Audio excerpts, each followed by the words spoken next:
Rebonjour à tous. Donc, juste pour me présenter, je suis Tony Jo, donc je suis président de VDCom et je suis également responsable du programme Véhicules connectés à la PFA, la plateforme automobile. Voilà. Donc, j'ai le plaisir de vous présenter cette très belle table ronde. Ma foi, je dois dire que j'ai été surpris parce que tout le monde a répondu présent, donc, et puis ils ont tous le sourire, donc c'est plutôt encourageant pour la suite. Donc on va parler quand même d'un sujet qui est au cœur de l'actualité, c'est un peu fort là, non ? Qui est au cœur de l'actualité, c'est la 5G. À quoi sert la 5G ? Qu'est-ce que ça nous apporte dans la mobilité ? Donc vous avez déjà eu quelques aperçus brillants ce matin. Enfin moi j'ai trouvé ça très bien. Donc cet après-midi on va avoir la chance d'avoir une couverture, je dirais, d'à peu près toute la chaîne couvrant les besoins de la 5G pour la mobilité. Et on va commencer par Anne Tuc qui va se présenter comme tout le monde et qui va dire en quoi la DGE, qu'est-ce que la DGE fait pour la 5G. Donc Anne Tuc, 4 minutes.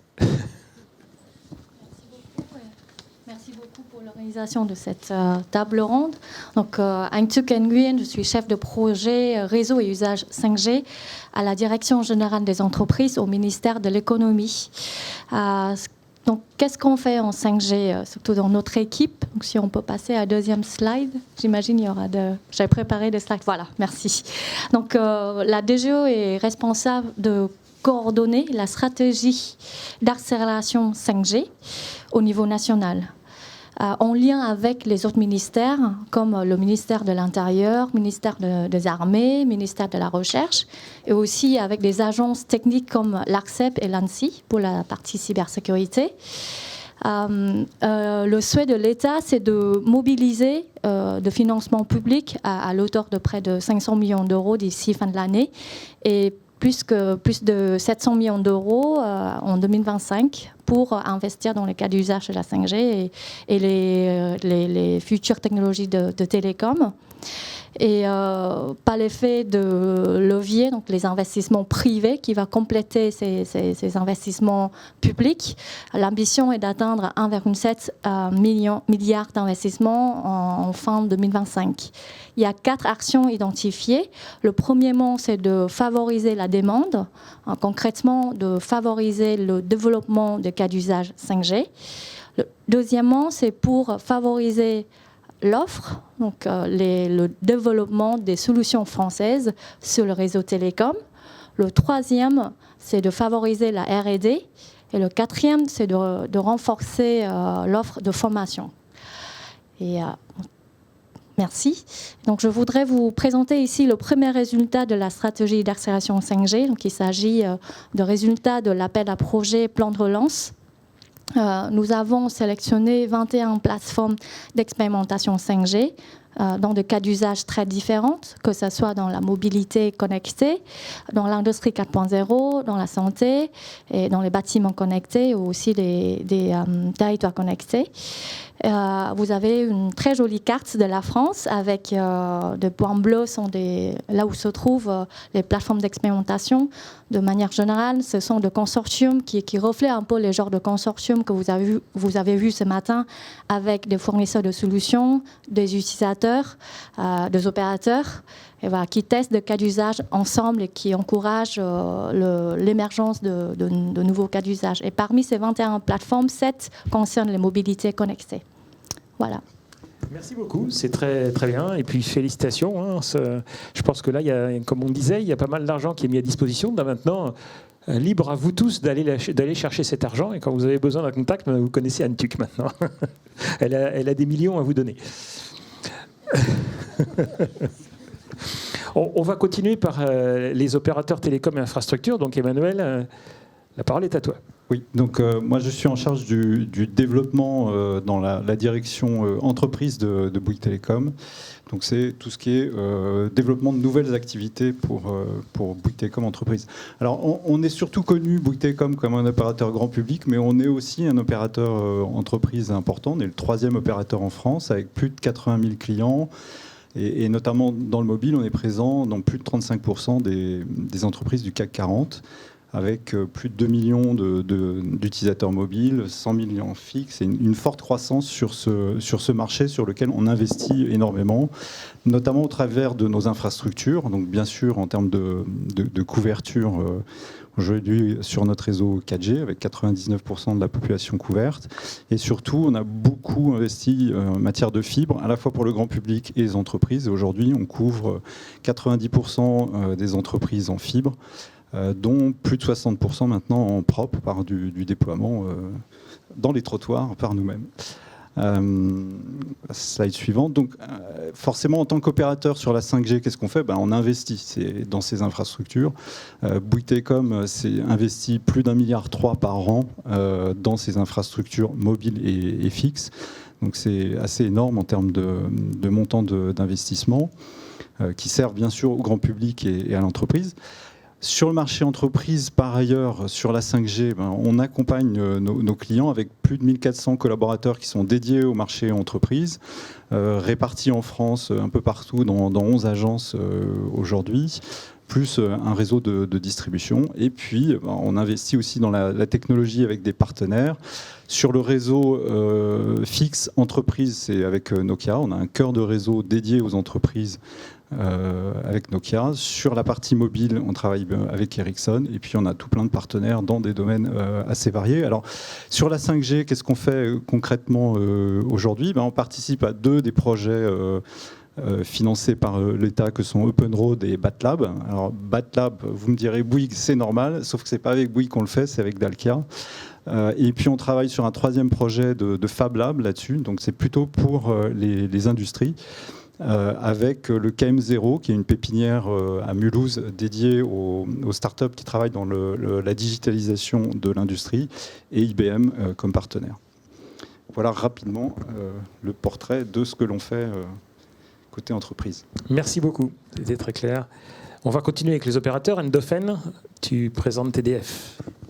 Merci beaucoup, et tout d'abord merci à VDCOM pour l'organisation de cette journée. Elle fut très intéressante et très instructive pour nous tous. Donc, je suis en charge de l'innovation chez TDF. Notre rôle, c'est de développer de nouveaux produits et de nouveaux services pour nos clients, basés sur la technologie et donc sur la 5G. Alors, je voulais d'abord commencer par présenter TDF. TDF est un opérateur national d'infrastructures. Donc, on est présent sur 3 domaines d'activité, que sont les infrastructures télécom, l'audiovisuel et la fibre optique. Donc, en ce qui concerne les infrastructures télécom, nous avons plusieurs lignes de produits qu'on appelle par exemple la ligne de produits SPH, qui est la ligne de produits qui nous permet d'accueillir les opérateurs télécoms tels que Bouygues Telecom, mais aussi les 3 autres sur nos infrastructures. Mais aussi, on travaille avec les ministères, comme les institutionnels de manière générale, pour les accueillir sur nos infrastructures. De l'autre côté, on a aussi des lignes de produits sur l'indoor, sur les data centers avec le mobile edge computing, et peut-être de futures lignes de produits avec l'arrivée de la 5G et la 5G B2B. Je ne vais pas trop m'attarder sur la partie audiovisuelle et sur la partie fibre optique. Alors, TDF, qu'est-ce qu'on fait aujourd'hui dans le domaine de la 5G ? On est très présent sur la partie indoor parce que très récemment, il y a 4 ans, on a signé un accord important avec Gares & Connexions qui nous permet d'avoir le monopole sur 3000 gares en France. Et donc, on travaille de concert avec les opérateurs mobiles pour faciliter le développement de la connectivité en indoor, que ce soit dans les métros, dans les gares, dans les bâtiments publics, mais aussi dans les entreprises. Donc ça, c'est vraiment un domaine d'activité qui est en très forte croissance chez nous, à TDF. D'un autre côté, on continue à accompagner les déploiements de la 5G, les déploiements nationaux de la 5G avec les opérateurs de téléphonie mobile. Donc on les accueille sur nos infrastructures, que sont notamment nos sites, nos pylônes, nos toits terrasses, mais aussi de plus en plus sur nos data centers. Et maintenant, la 3e peut-être future activité, c'est tout ce qui concerne les réseaux privés, où on est en pleine réflexion sur notre stratégie. Et dans ce cadre-là, On mène des expérimentations et c'est pour ça d'ailleurs qu'on travaille avec VDCOM, où on fournit à VDCOM une infrastructure complète de réseau mobile. Il y a l'équipe qui a travaillé sur ce projet qui est présente ici. Une infrastructure complète, je veux dire par là un cœur de réseau mobile, un réseau d'accès, un réseau backhaul, mais aussi du mobile edge computing. Mais pour nous, les réseaux privés, c'est beaucoup plus que ça, parce que ça touche aussi le domaine des entreprises. Donc dans le futur, il y aura besoin de continuer à accompagner ces entreprises-là dans leur transformation numérique. Merci. Merci beaucoup. On va terminer par Guillaume. Bonjour à tous. Merci à VDCOM pour nous accueillir et effectivement l'organisation de cette super journée avec le soleil. Alors effectivement, peut-être en quelques mots, la croix qui on est équipementier, nous. Donc on fournit des devices spécialisés plutôt sur l'IoT. Et effectivement, la 5G pour nous, c'est quelque chose de très transverse parce que ça vient toucher finalement les 3 activités de notre groupe. Première activité qui a impacté, c'est l'Acroix Electronics, qui est effectivement spécialisée dans toute la partie Smart Air Industry et qui est un des points d'ailleurs qu'on a vu sur la carte, puisqu'on a fait sortir une usine de terre pour fabriquer effectivement les nouveaux produits du groupe et d'autres clients effectivement dans les Pays de la Loire. Et on a pris la décision effectivement de l'équiper en 5G pour justement expérimenter je dirais, ce que peut apporter la 5G, notamment sur l'industrie 4.0, l'efficience opérationnelle des usines. On a une autre activité effectivement qui s'occupe de tout ce qui est environnement, donc tout ce qui est télégestion des réseaux d'eau, des réseaux d'énergie. Et là, on voit bien, on n'a que des produits connectés.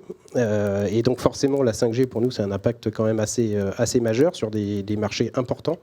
Et donc, tout ce qui concerne le pilotage des systèmes sur effectivement la remontée d'informations sur l'énergie, c'est au cœur des enjeux à la fois environnementaux et en même temps avec l'arrivée de la 5G, on est obligé de se préparer justement à l'émergence des nouveaux services et produits qui sont avec.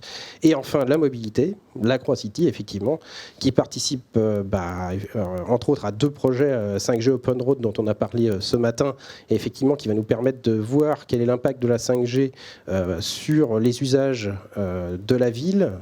Effectivement trouver ce modèle, je crois que c'est ça qui est assez clé, qui va nous permettre de combiner à la fois les investissements d'une collectivité pour avoir son territoire connecté, avoir des services aux citoyens, et en même temps l'émergence de nouveaux services de mobilité autonome, qui sont aussi une promesse importante pour l'ensemble des usagers. Et nous, on est entre les deux, effectivement, à fournir à la fois les équipements de terrain qui vont rendre ça possible.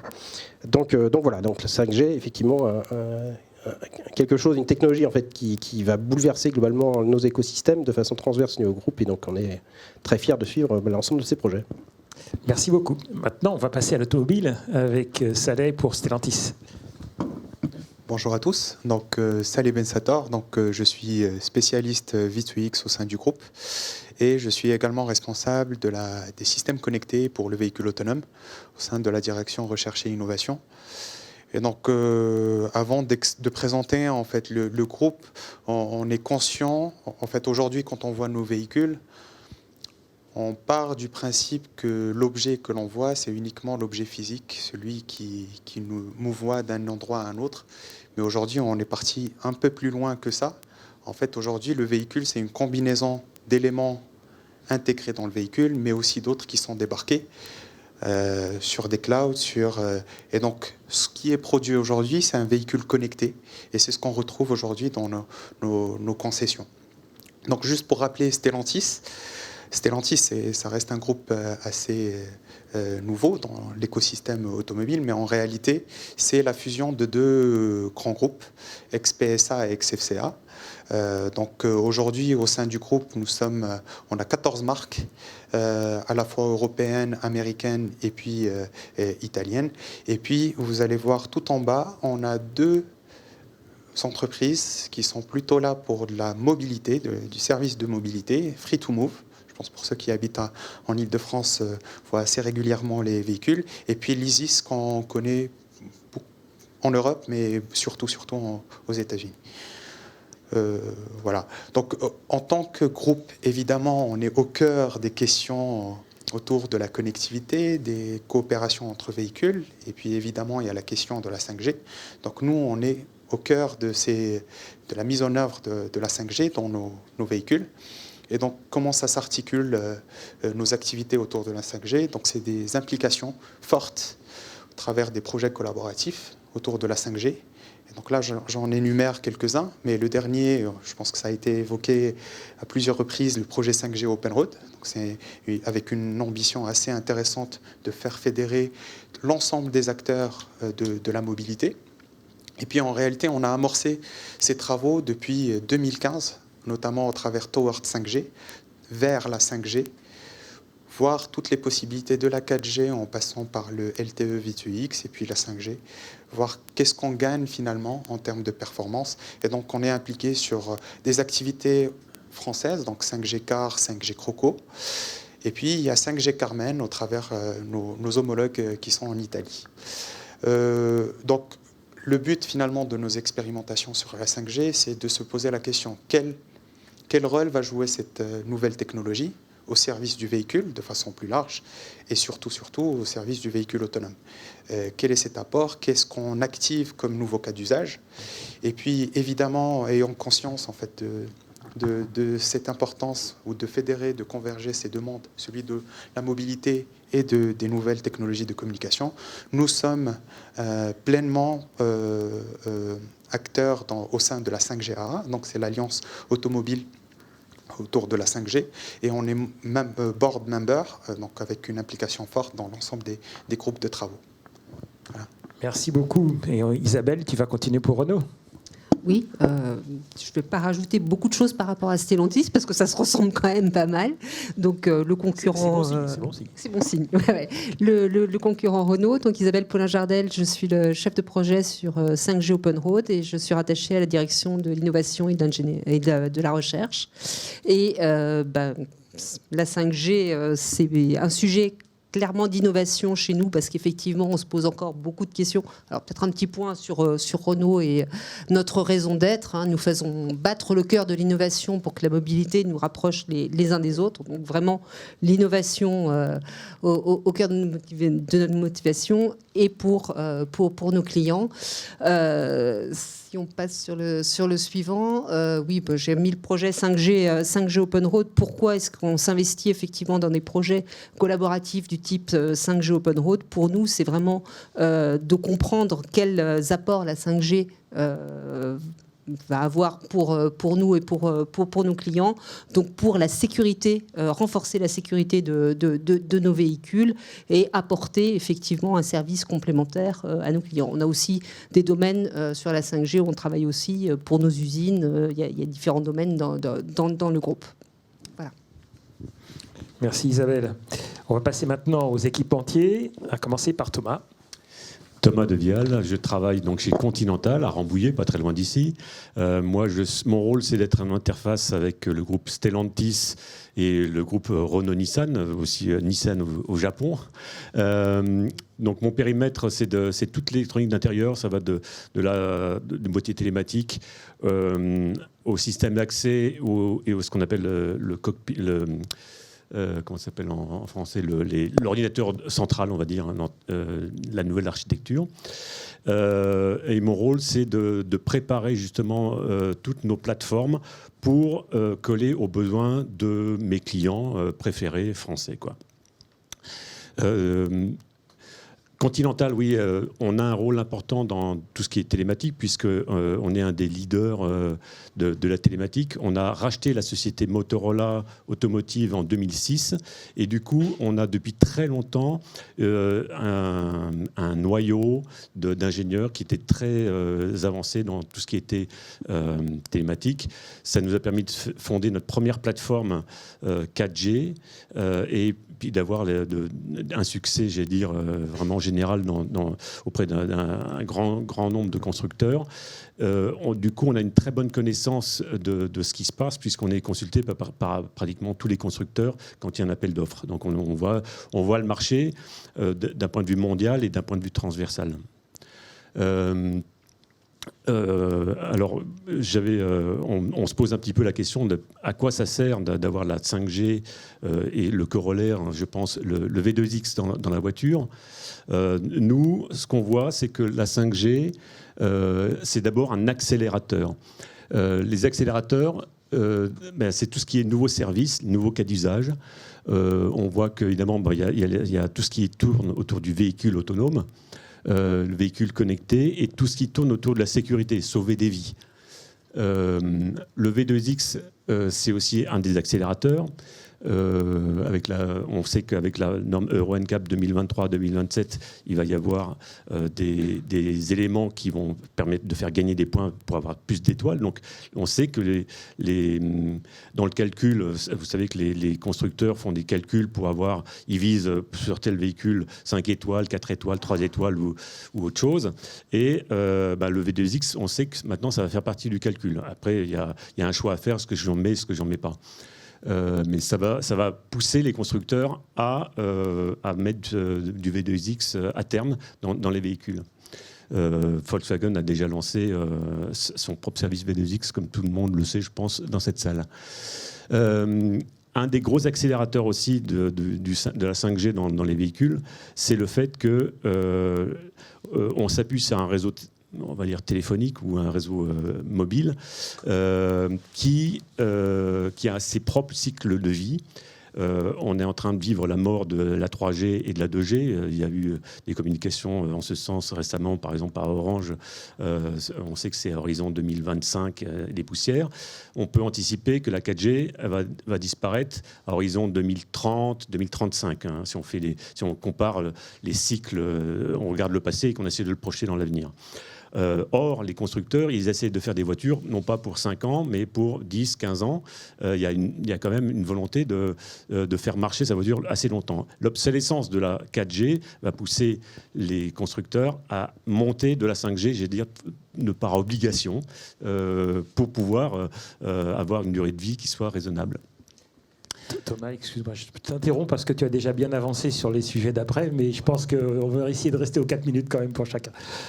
Tu auras l'occasion de compléter tout à l'heure. Merci beaucoup. Et puis Sophie, pour Valeo, s'il te plaît. Oui, donc Sophie Delambert, je suis manager en recherche et innovation au sein de l'entité Driving Assistance Research, qui est focalisée sur la partie conduite autonome. Et j'ai en charge l'exécution des projets institutionnels dans mon équipe et de rechercher des nouveaux financements et des nouveaux partenariats. Donc Valeo, je pense que c'est assez connu. Je ne vais pas dire grand-chose de plus, de très nouveau par rapport à Renault, Stellantis et Continental. C'est rassurant de savoir qu'on passe tous les mêmes messages. Plutôt un focus sur côté Valeo. Donc on travaille effectivement côté automatisation avec la fourniture de capteurs, de calculateurs et d'algorithmes qui permettent en fait d'accéder à cette conduite autonome, ou en tout cas avec un niveau d'automatisation intéressant. Et on travaille donc en étroite collaboration avec l'autre entité qui gère la connectivité, puisqu'aujourd'hui, en fait, on peut difficilement dissocier un véhicule autonome d'un véhicule connecté. Enfin, je pense qu'à partir du moment où il est autonome, il doit être connecté. Voilà. Valeo dans l'écosystème 5G, on a été une des premières sociétés à rejoindre la SGAA, donc ce qui nous a permis en fait de travailler en avance de phase avec l'écosystème sur les cas d'usage valorisant l'infrastructure 5G et le CV2X. On est aussi partenaire de nombreux projets financés, soit par l'État français, soit par la Commission européenne. Donc avec les trois projets qui ont été présentés aujourd'hui, donc qui nous permettent en fait de travailler sur des cas d'usage différents, de pouvoir tester des cas d'usage, des situations de vie différentes, et de pouvoir en fait en tirer les conséquences, et de pouvoir développer ensuite, suite à ces proof of concept ou même plus, et de réfléchir à ce qu'on pourrait déporter. Donc est-ce qu'on peut déporter certaines fonctionnalités vers le cloud? Qu'est-ce qu'on peut déporter vers l'infrastructure, et de proposer en fait des nouveaux services à nos clients, notamment des services très pragmatiques, notamment par exemple le valet de parking dans les usines. Voilà. Merci beaucoup. Voilà, effectivement, il y a une bonne homogénéité entre les constructeurs et les équipementiers, comme j'ai dit tout à l'heure, c'est plutôt bon signe.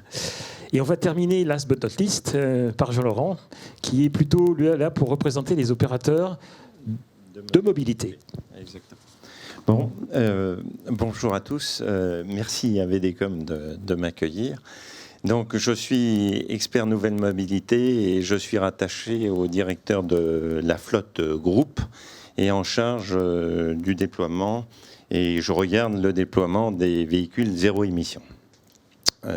Donc, Transdev, comme on vient de le dire, est un opérateur de mobilité. Je rappelle quelques chiffres.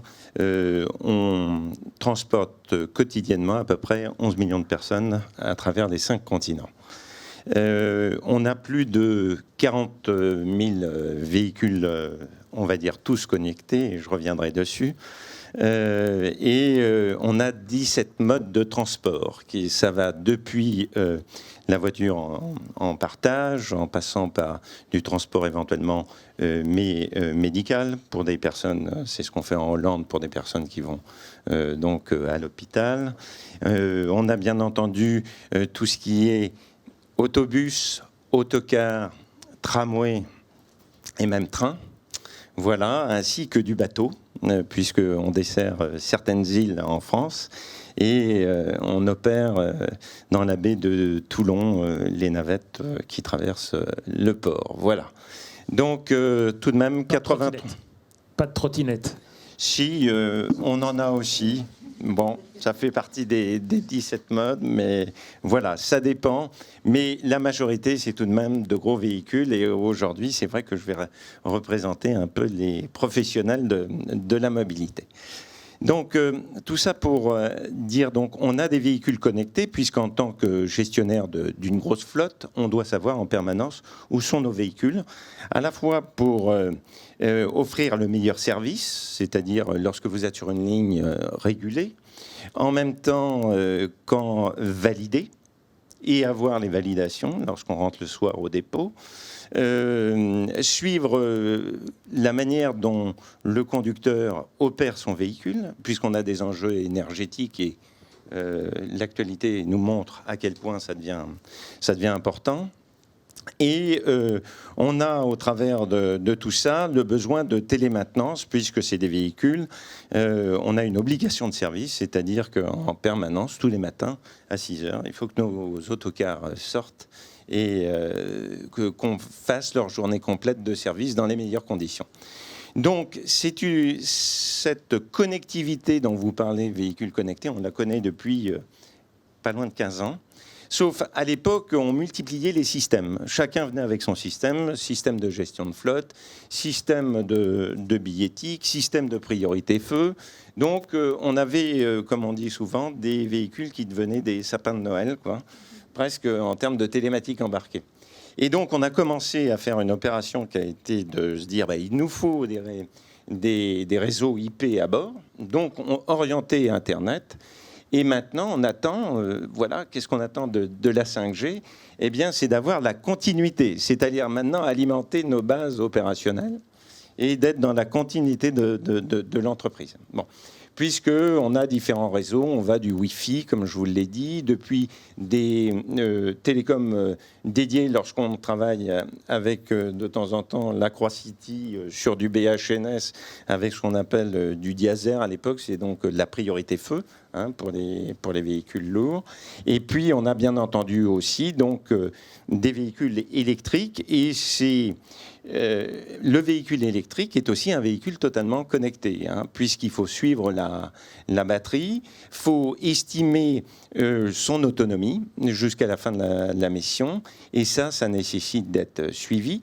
De même, lorsqu'il rentre au dépôt, on est obligé d'optimiser la charge. Donc là, on est dans de la gestion électrique, et il faut éviter que l'on fasse disjoncter le dépôt.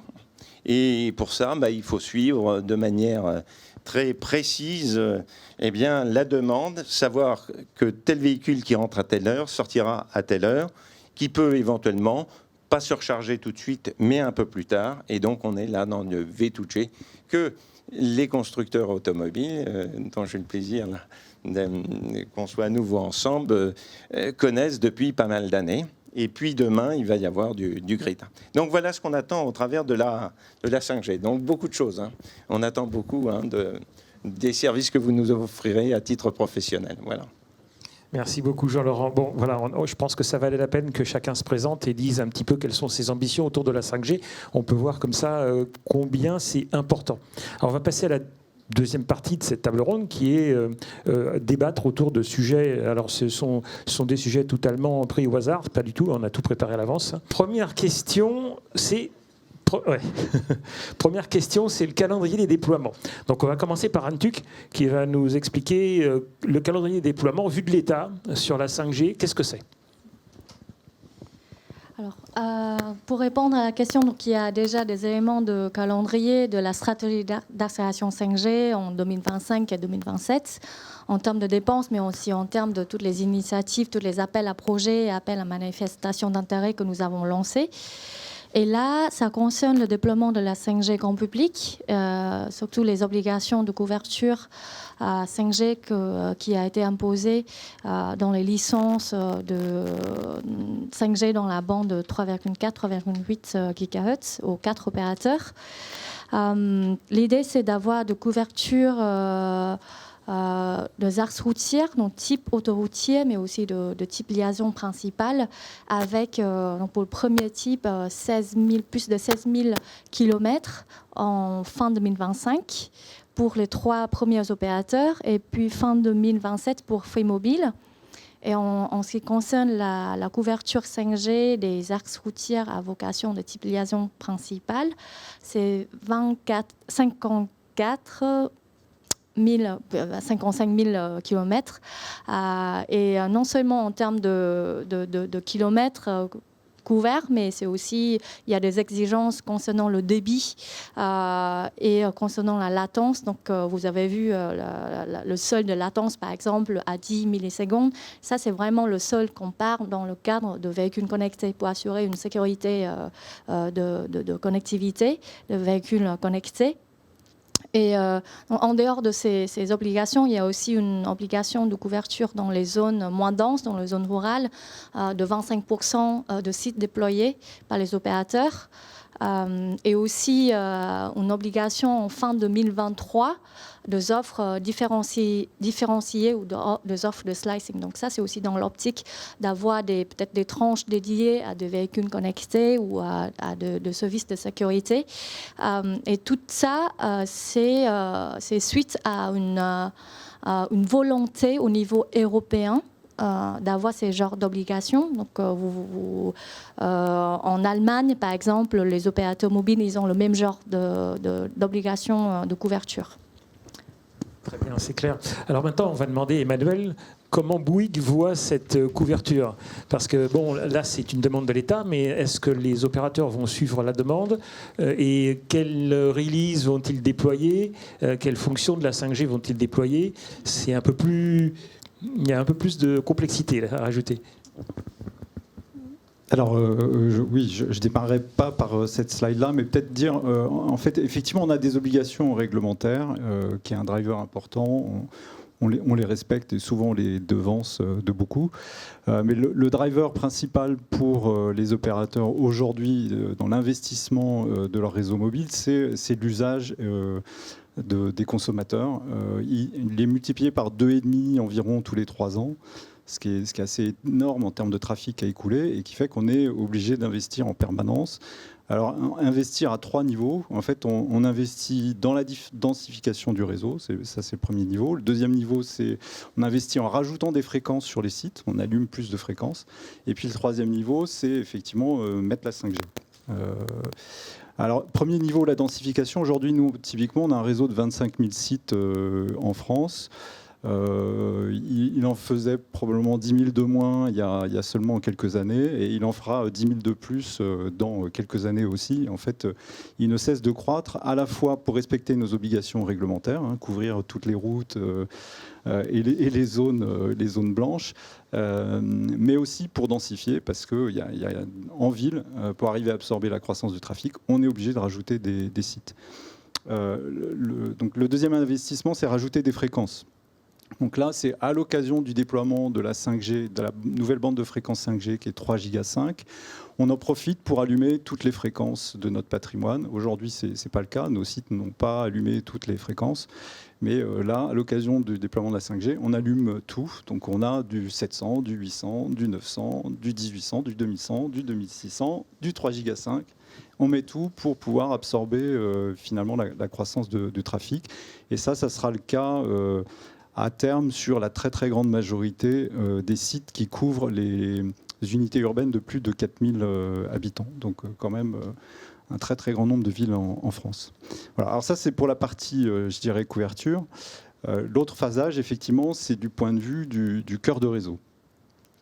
Sur la partie cœur de réseau, aujourd'hui, on déploie la radio, mais le cœur de réseau, ça reste le cœur de réseau 4G. Et si vous êtes dans une zone où vous êtes couvert en 5G, mais pas en 4G, votre terminal ne fonctionne pas. Parce que toute la signalisation passe par la 4G. Sans 4G, aujourd'hui, ça ne fonctionne pas. Pour avoir un réseau 5G totalement autonome, il faut déployer un nouveau cœur de réseau qui s'appelle le cœur 5GSA ou cœur 5GC, qui apporte toutes les nouvelles fonctionnalités de la 5G, dont on parlera peut-être un peu plus après, mais qui sont en gros l'introduction du slicing, des temps de latence raccourcis, du edge computing. En fait, toutes ces fonctionnalités-là, elles viennent avec le cœur 5GSA, qui est très nouveau par rapport à ce qui existait avant sur la 4G, dans la mesure où ça devient du logiciel, en fait, le cœur 5G. Il est entièrement construit en microservices, containerisé, déployé sur un socle Kubernetes, construit autour d'un bus événementiel qui fait qu'on peut rajouter demain de nouvelles fonctions dans le cœur de réseau. Donc ce qu'on va installer en 2023, ça sera qu'un début. En fait, ça va vivre énormément, contrairement à la 4G qui était assez figée fonctionnellement. La 5G, elle va vivre beaucoup plus que la 4G. Alors la 5G, elle va démarrer dès 2023 chez nous, ce cœur de 5G standalone. On démarrera plutôt par des besoins industriels en 2023, donc plutôt par alors, ce qu'on appelle des réseaux hybrides, mais c'est des réseaux privés pour l'industrie, avec de la couverture plutôt indoor, donc dans un site industriel, un entrepôt, et avec le déploiement d'une seule fonction de notre cœur de réseau chez l'industriel qui permet de sortir le trafic localement et de faire comme s'il avait un réseau local, en fait, en 5G. Et donc ça, on démarrera dès 2023 par ce type de fonction. Ça sera sur nos bandes de fréquences, piloté par notre cœur de réseau, mais vu du client, c'est comme un réseau 5G local. Et puis après, on va généraliser courant 2024 l'introduction du slicing sur notre réseau macro, le edge computing, pour enrichir progressivement toutes les fonctions. Voilà. Et à partir de 2024, on va rajouter des fonctions.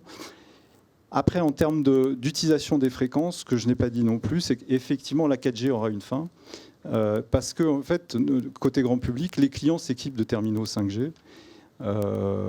Et que, une fois que le parc est majoritairement équipé de terminaux 5G, idéalement, il faut que toutes nos fréquences soient en 5G pour pouvoir absorber tout ce trafic. Donc il y a aussi une obligation dans le temps de progressivement basculer toutes les fréquences qui fonctionnent en 4G aujourd'hui en 5G.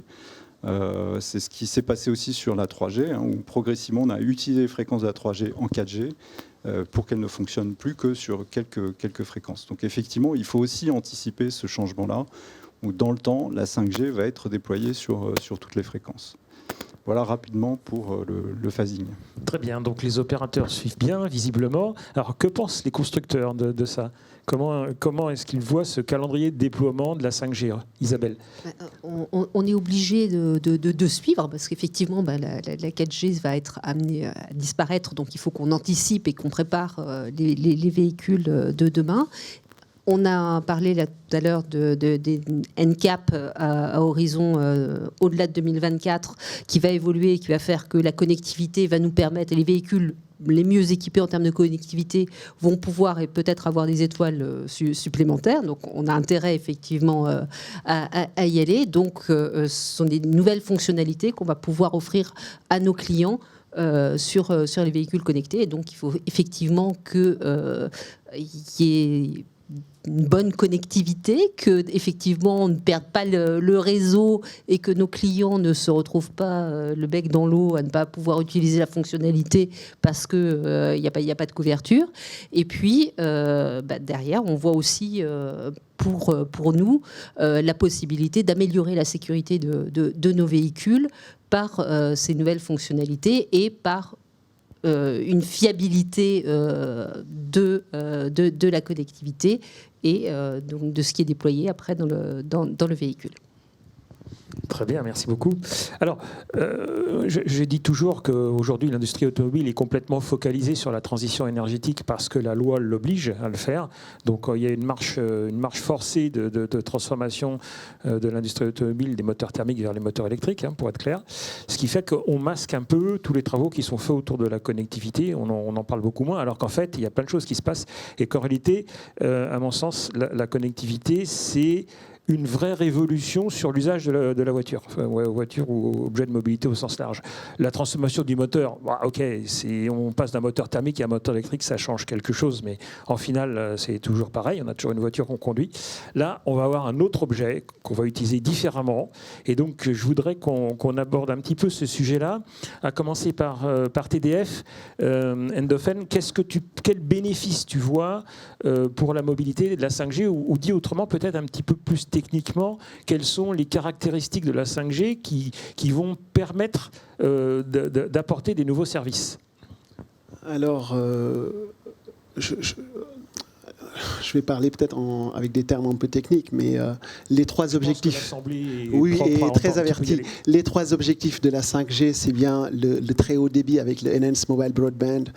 De notre côté, il y a le Ultra Reliable Low Latency, donc avec des communications fiables et à très faible latence, mais aussi le Massive Machine Type Communication, donc avec les objets connectés qu'on peut déployer massivement sur des zones et de façon très très dense. Nous, côté TDF, on se positionne d'abord en tant qu'opérateur d'infrastructure, parce que pour atteindre les débits qui sont promis, la latence, on a parlé d'edge computing, de network slicing, il faut des infrastructures et des infrastructures solides. Et c'est pour ça que notre rôle, c'est d'abord d'accompagner nos clients, que sont les opérateurs mobiles. Emmanuel a déjà évoqué ce sujet-là avec les obligations de déploiement qui sont liées à leur licence. Donc, ce que disait Antouk. Notre premier rôle, c'est d'abord de renforcer nos infrastructures actuelles. Ça commence par renforcer nos sites existants pour que les sites existants puissent accueillir les antennes 5G des opérateurs. Mais aussi, ça consiste à renforcer nos capacités en termes d'énergie, parce que vous savez que la 5G consomme beaucoup d'énergie. Je pense que vous allez en parler plus tard. Donc, de renforcer nos capacités en termes d'énergie.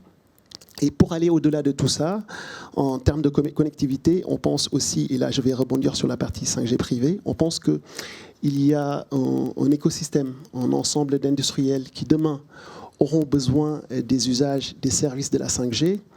Et en tant qu'opérateur d'infrastructure, il est aussi de notre rôle de les accompagner dans cette transformation-là. Ça peut être l'industrie automobile, le transport ferroviaire ou bien d'autres industries.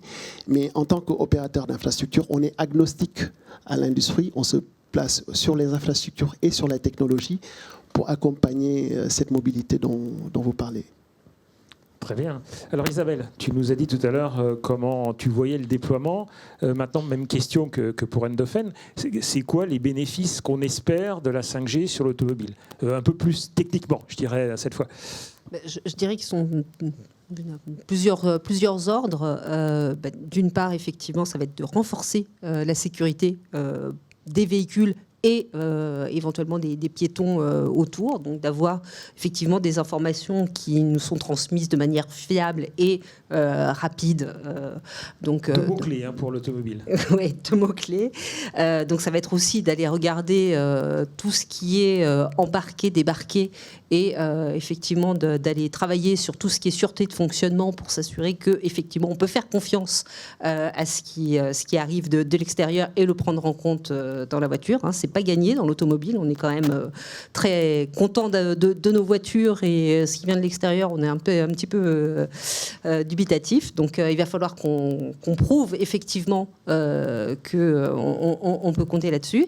Et puis, comme tout le monde, on a des datas qui sont générées par l'ensemble de nos capteurs. Et grâce à la 5G, on voit aussi peut-être des nouveaux services qu'on va pouvoir monétiser. Et on travaille dessus. Donc, mon collègue de Stellantis a mentionné Free2Move. Nous, on a Mobilize. Et effectivement, Mobilize est l'une des marques qui pousse chez Renault pour qu'on regarde attentivement ce que la 5G peut nous apporter. Très bien. Et qu'en pense Valeo ? Sophie ? Pas grand-chose de plus à ajouter par rapport à Isabelle. On reste équipementier, donc on reste aussi à l'écoute de ce que les constructeurs veulent, ou alors on pousse aussi des nouvelles idées. Donc effectivement, la nouvelle infrastructure 5G va nous permettre d'atteindre des nouveaux cas d'usage grâce à, c'est vraiment les mots-clés, la fiabilité de la communication, l'amélioration des temps de latence. On peut même aussi penser à l'amélioration du niveau de cybersécurité qui va pouvoir être utile, et donc pousser des cas d'usage où on va déporter un certain nombre soit de fonctionnalités ou prendre en compte ce que l'infrastructure peut nous, consommer une information fiable venant de l'infrastructure. Donc ça, c'est un peu tout l'enjeu des prochaines années. Comment s'assurer que cette information est bien fiable. Donc la 5G, nous, je pense que côté constructeur automobile et équipementier, on attend je pense avec impatience le cœur de réseau SA, qui nous permettra effectivement d'attendre les niveaux de service en URL LLC, qui nous permettront de jouer en fait ces cas d'usage. Et dernier point que j'ai oublié, je ne sais plus. Bah, t'inquiète pas, ça aura le temps de revenir tout à l'heure. Je ne sais plus. Je prends mes petites anti-sèches. Oui, voilà. Et en plus, c'était un clin d'œil pour Guillaume.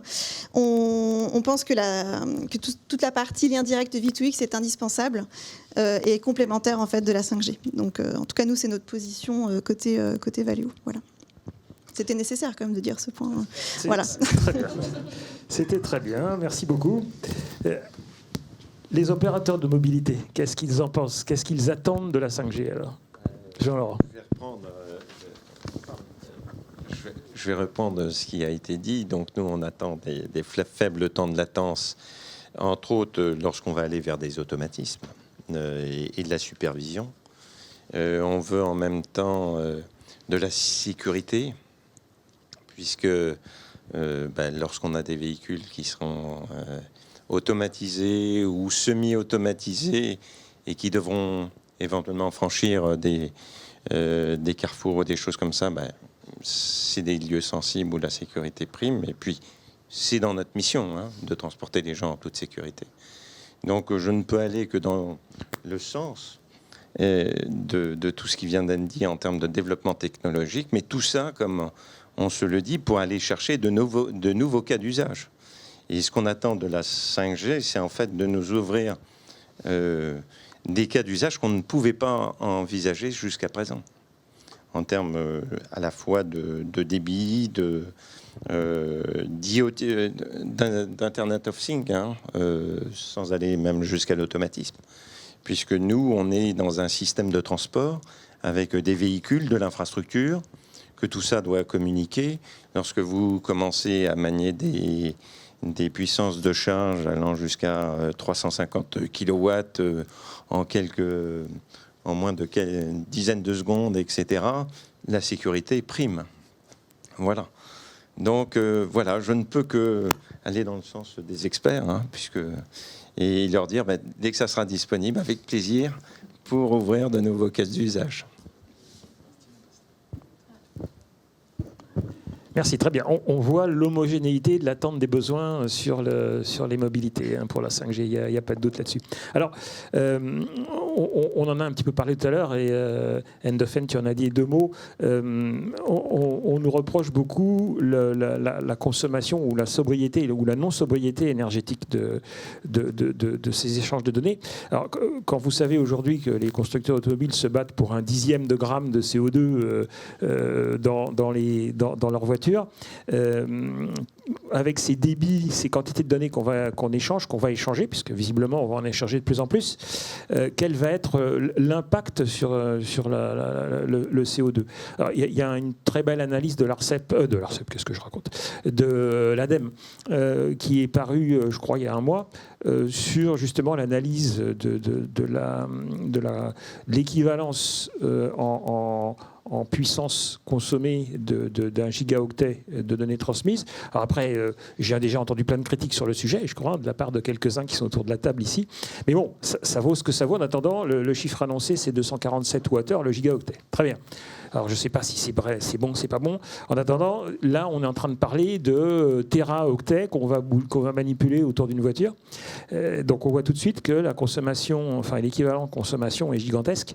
Et donc c'est pas très cohérent avec tous les efforts qu'on fait pour réduire la consommation de nos voitures et donc le CO2 que l'on génère. Alors autour de ce sujet, je voudrais avoir un peu vos avis sur cette partie environnementale. On va commencer par Bouygues.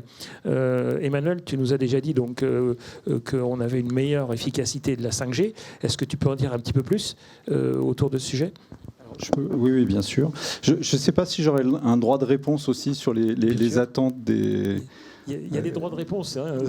D'accord. Dans une deuxième partie, alors. Parce que sur les sujets de sécurité et de latence, il y a des choses à dire. Mais tu peux y aller, hein. Vas-y. Ah, tout de suite ? Oui, pourquoi pas. Bon, alors, sur ce sujet-là, première chose à dire, c'est la 5G, ça reste de la radio. Et donc la radio, c'est par définition assez imprévisible. C'est le propre de la radio. Commence bien. Non, mais dans la conception de tous les systèmes, il faut avoir en tête que la radio, c'est sensible à tout plein de perturbations. Et donc, forcément, c'est une contrainte relativement forte de nos systèmes. Il faut prendre en compte aussi le fait que les réseaux des opérateurs mobiles, on parle de 25 000 sites, demain, ça sera peut-être 40 000 sites. À superviser, à faire fonctionner en 24/7, il y en a toujours un dans le lot qui est en panne.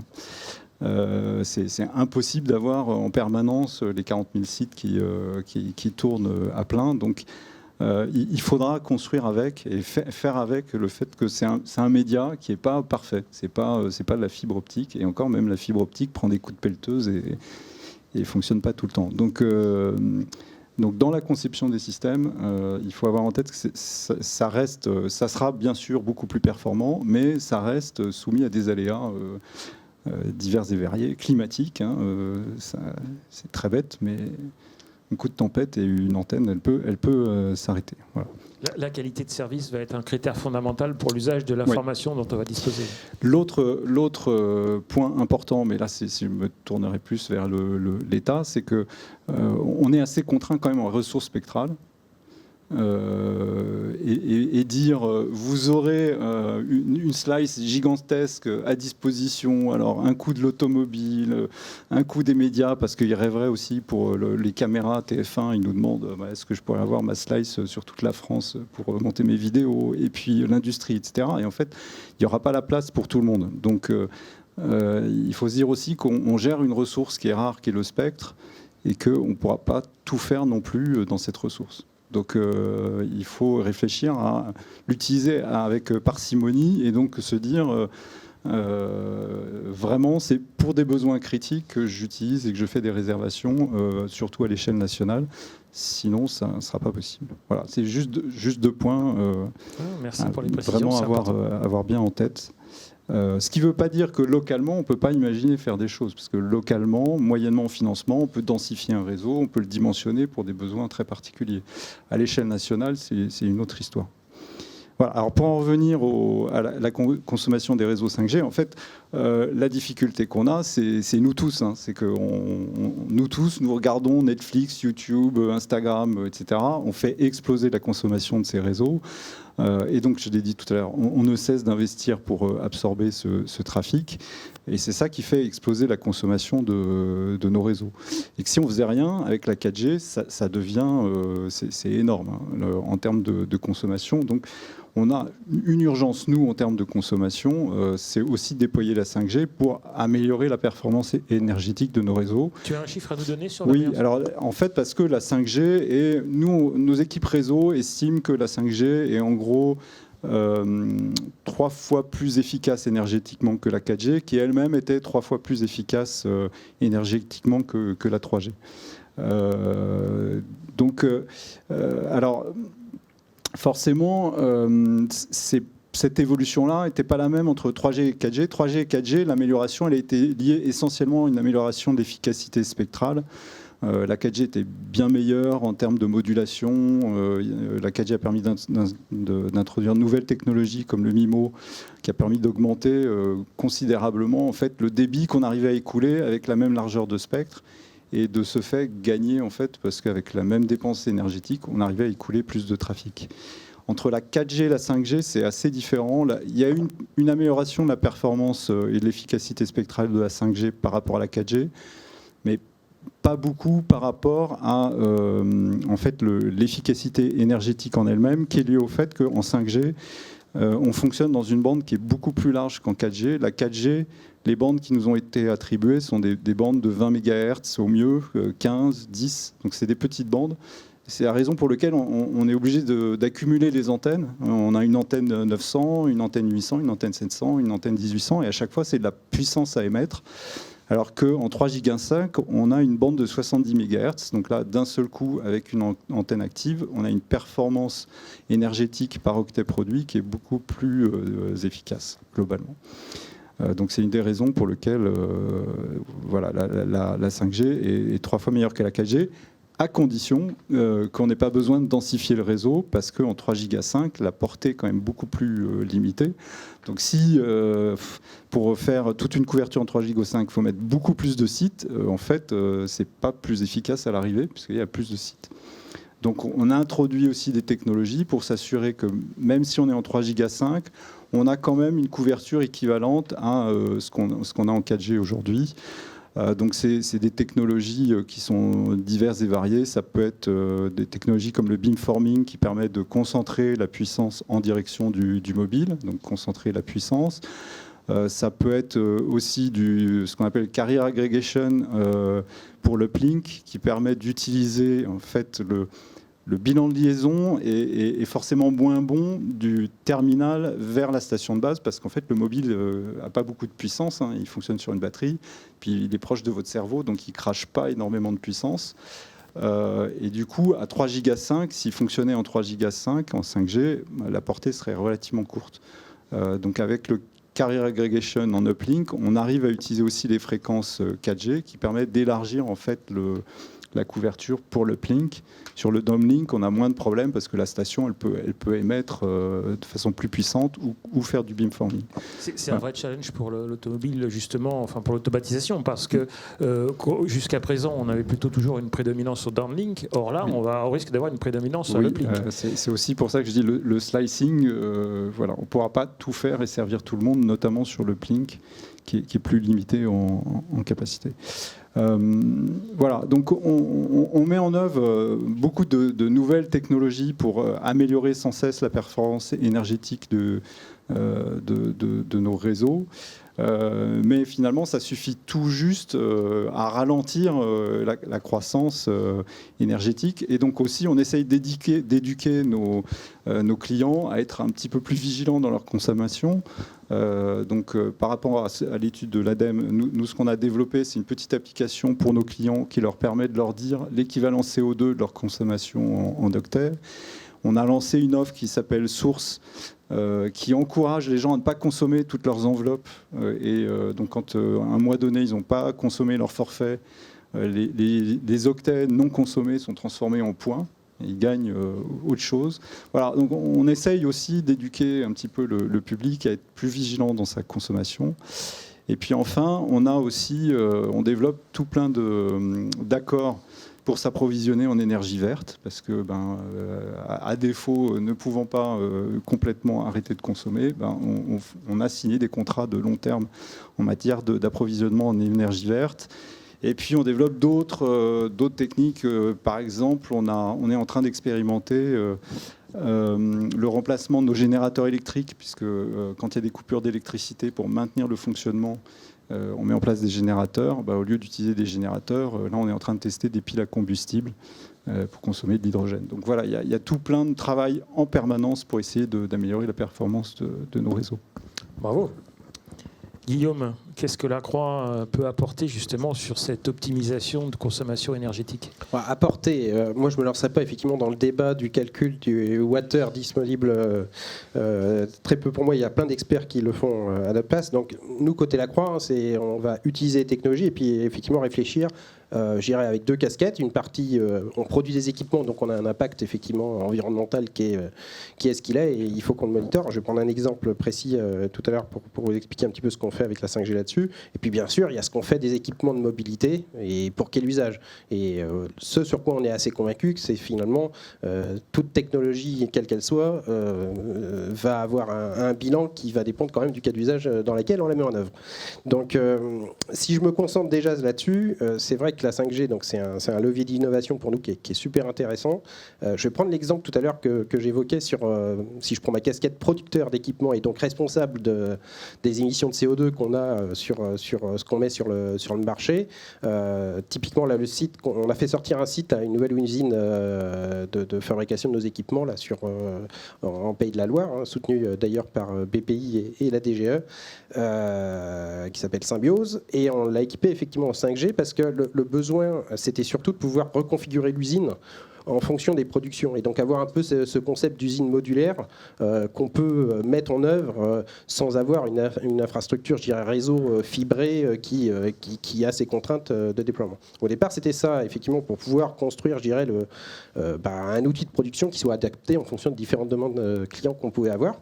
Et je vous l'ai dit tout à l'heure, on a notamment une branche environnement au sein de la Croix qui fait tous les outils de monitoring, notamment sur les réseaux d'énergie.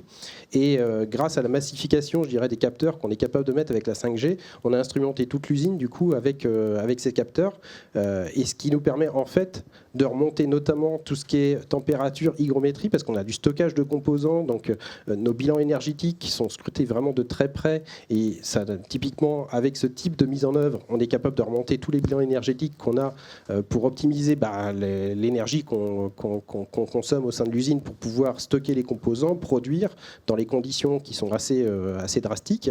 Et un autre exemple, typiquement, ça nous permet aussi de calculer très finement l'empreinte carbone qu'on a au moment où on produit en fait des équipements, parce que c'est une donnée qu'on nous demande de plus en plus, nous, dans les bilans des équipements qu'on produit. Donc, c'est assez étonnant parce que je dirais c'est pas forcément ce à quoi on a forcément, c'est pas forcément ce qu'on a en tête en tout cas quand on parle de 5G, et pour autant ça crée ça nous a créé des leviers intéressants du point de vue de la politique RSE et de notre capacité à pouvoir démontrer et donc fine-tuner, je dirais quelque part, les consommations énergétiques qu'on avait sur la partie production d'équipements. Alors sur la mobilité, je pense que là l'impact il est encore plus significatif, puisque nous, c'est vrai que je dirais, j'ai regardé un petit peu, il y a vraiment sur 4 cas d'usage, je dirais, assez clés où je pense qu'on a un impact assez significatif.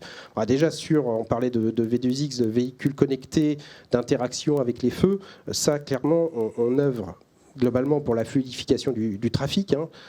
Donc ça, c'est déjà un impact assez significatif qui est monitoré de façon hyper fine par l'ensemble des collectivités. C'est une problématique qu'on a mondiale de toute façon, donc en plus des marchés qui sont adressables accessoirement.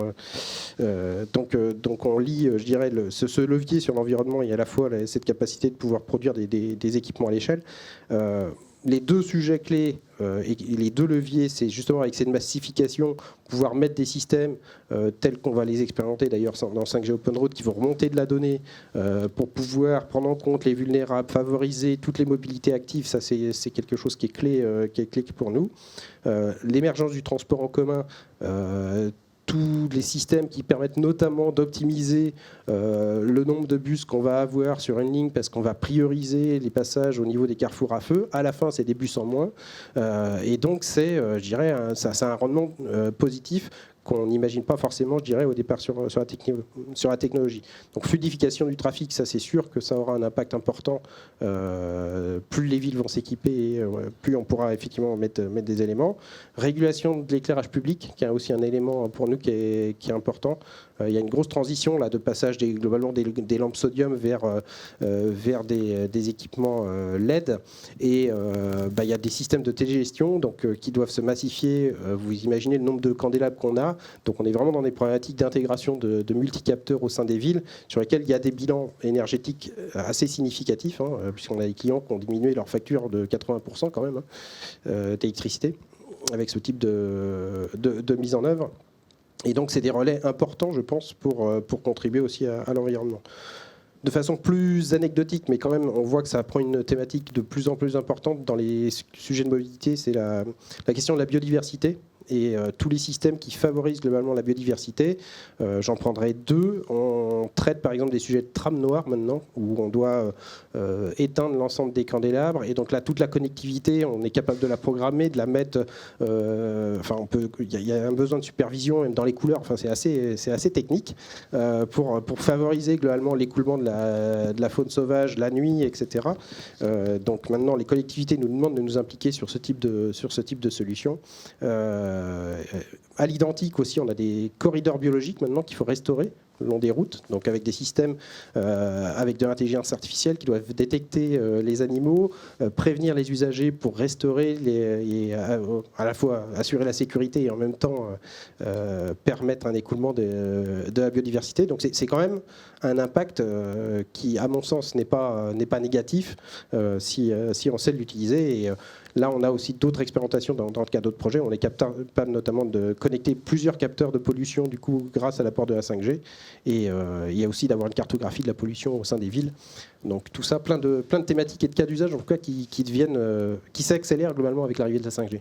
Et le Mobile Edge Computing doit pouvoir réduire la quantité tout au moins la portée des données qu'on échange en faisant du traitement à courte distance. C'est ça. Alors, après, selon les cas d'usage, effectivement, on voit bien qu'on a des problèmes soit de latence, soit même parfois ne serait-ce que de gouvernance de la donnée qui sont sensibles, où là, on voit bien que la partie MEC, elle est assez clé dans ces organisations-là. Et pour nous, en tant qu'équipementier, c'est absolument clé, effectivement, de savoir un petit peu les mettre en œuvre et puis de comprendre aussi tout l'écosystème partenarial qu'il y a autour. Merci, c'est très clair. Je vais poser la même question à Thomas. Alors, Continental, que fait Continental pour la question environnementale et autour des mobilités Oui. Alors, pour répondre, on peut le reprendre à nouveau. Est-ce que la 4G est moins gourmande que la 5G? J'allais dire, en tout cas, dans ce qu'on voit, c'est un petit peu comme la box fibre chez vous et la box ADSL. En vrai, avec la box fibre, vous avez beaucoup plus d'équipements qui sont connectés, des télévisions connectées, des trucs comme ça. Et à la fin, ça consomme un peu plus. C'est exactement pareil pour la 5G. Nos boîtiers 5G, ils ont plus de fonctionnalités et du coup, ils consomment un peu plus. Donc, c'est pas là, malgré le gain d'efficacité énergétique sur le spectral, etc., de la 5G, c'est pas là qu'on va faire vraiment des économies. Je rejoins Lacroix, c'est vraiment sur les cas d'usage. On va dire, prenons l'exemple par exemple du V2X, si avec le V2X vous savez où sont vos véhicules, vous évitez des accidents, vous savez où est le trafic, vous pouvez anticiper aussi, vous levez le pied avant le bouchon, le fait de lever le pied sur l'accélérateur, ça va vous faire gagner du CO2, si vous avez évité un accident, ça va vous faire gagner beaucoup de CO2 parce qu'il ne faudra pas reconstruire une nouvelle voiture. Si vous sauvez des vies, alors là on tient pas, je sais pas, il y a peut-être un équivalent CO2 d'une vie, mais je pense qu'on est au-delà, parce que le CO2, c'est la bataille pour que demain on vive, et là c'est une vie pour aujourd'hui. Donc on voit bien que, je vais prendre un autre exemple aussi, il y a un service qui est déjà déployé en 4G, mais ce qui s'appelle Intelligent Speed Assist, où en permanence vous allez avoir la limite de vitesse qui va être affichée, qui peut être téléchargée en général par le réseau. Donc ça va vous inciter aussi à respecter la limite de vitesse et puis donc à sauver des vies et à avoir un bilan carbone qui soit meilleur. Et finalement, on peut vraiment faire l'analogie avec les maisons, hein, où pour répondre à Emmanuel, les voitures, elles ont anticipé on pouvait perdre la 4G et la 5G. Une voiture autonome, elle est par définition autonome. Pour paraphraser une phrase de quelqu'un de bien connu. C'est comme à la maison, j'allais dire. Finalement, les gains énergétiques que vous pouvez faire avec une maison connectée, c'est des gains que vous pourrez faire avec la voiture connectée de la 5G, réduire votre chauffage, enfin, voilà, c'est du même ordre. Dans les services que nous, on développe chez Continental, pour être maintenant un peu plus concret, on a un service qui s'appelle e-Horizon. On l'a mis en œuvre, par exemple, sur des camions. L'idée, c'est d'anticiper la route un petit peu à l'avance. On a montré par exemple que sur des camions, on gagnait 5% de carburant. Voilà, concrètement, c'est un genre de chiffre. S'il sait qu'il peut déjà laver le pied ou changer de vitesse à l'arrivée sur une côte, on peut anticiper comme ça des comportements. 5% de carburant, ça commence à faire une somme quand on est un camion et qu'on roule des millions et des millions de kilomètres. Un autre service qu'on développe aussi, c'est un petit peu ce qu'on a vu aujourd'hui. Vous savez qu'en France, on a plus de ronds-points que partout dans le monde. Tous les pays du monde réunis n'arrivent pas au pied de la France. Donc on a des intersections qui sont relativement sûres. Et on peut avoir l'impression, vu de la France, que les intersections, ce n'est pas un problème de sécurité, puisque vous savez que quand on arrive sur un rond-point, on est obligé de lever le pied, de faire un détour. C'est rare qu'il y ait un accident mortel sur un rond-point.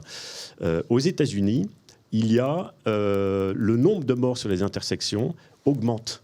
On n'est pas dans une logique de diminution de nombre de morts, mais le nombre de morts sur les intersections augmente. Donc, nous, on est en train de développer un service pour faire du monitoring d'intersections et avec le V2X, de pouvoir justement réguler ces intersections et éviter des morts. Voilà, ça, c'est deux exemples concrets qu'on fait chez Continental. Très bien, merci. Alors, je vais te laisser continuer sur le sujet suivant, si tu veux bien, Thomas. Oui. Le sujet suivant, c'est l'arrivée du véhicule automatisé et la 5G. Alors, comment tu vois ça là? Comment ça se passe? Alors, j'ai peut-être un slide qui peut répondre. C'est le slide suivant, je crois. Avec la 5G, on peut se poser la question, déjà, la 5G, qu'est-ce que ça va changer? Est-ce qu'il y a beaucoup de constructeurs qui nous ont posé la question, quel est le cas d'usage qui fait que j'ai besoin de la 5G? Alors, par un cas d'usage. Donc, vous voyez en haut à gauche, on a pris quelques exemples de cas d'usage qui représentent des familles. Alors, c'est un petit peu difficile à lire, mais vous pourrez le lire chez vous quand vous aurez la présentation. Et on a fait des colonnes avec la 4G catégorie 4, donc entrée de gamme, la 4,5G, la 5G release 15 et la 5G release 16. Et vous voyez bien qu'il y a des choses qui sont impossibles avec la 4G qui commencent à être possibles avec la 5G. Voilà. Quand on peut se poser une autre question, c'est est-ce que finalement, dès qu'on introduit la 5G, on a un gain qui est intéressant, ou est-ce qu'il faut attendre un peu plus longtemps, genre une release 16 et compagnie? Quand on projette et les contraintes des équipements embarqués dans la voiture et les contraintes de réseau, alors on l'a mis sur les années 2022, 2024, 2026, vous voyez que la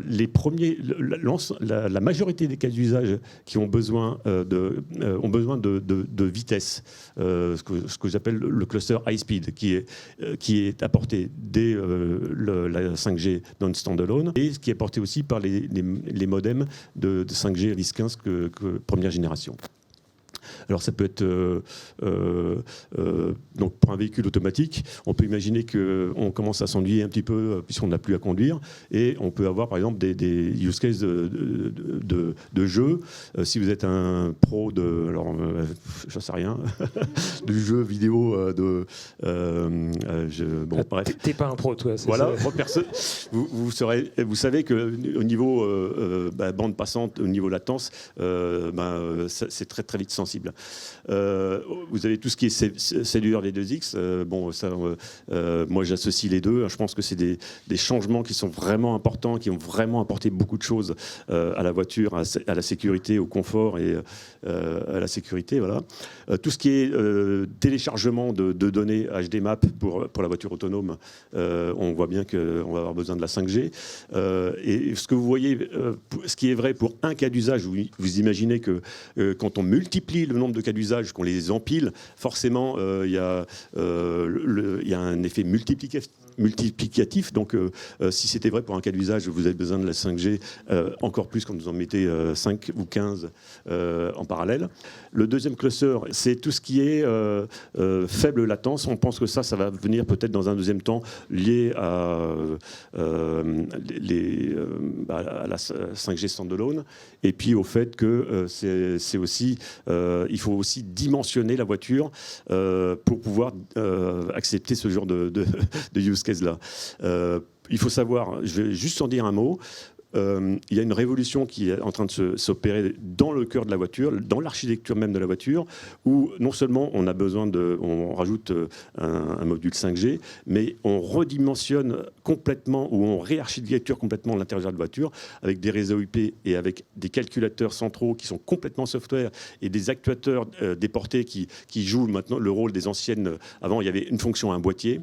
Là, il y a une vraie révolution qui est en marche. On appelle ça High Performance Computer chez nous, c'est un des éléments sur lequel, qui est dans le scope de mon domaine.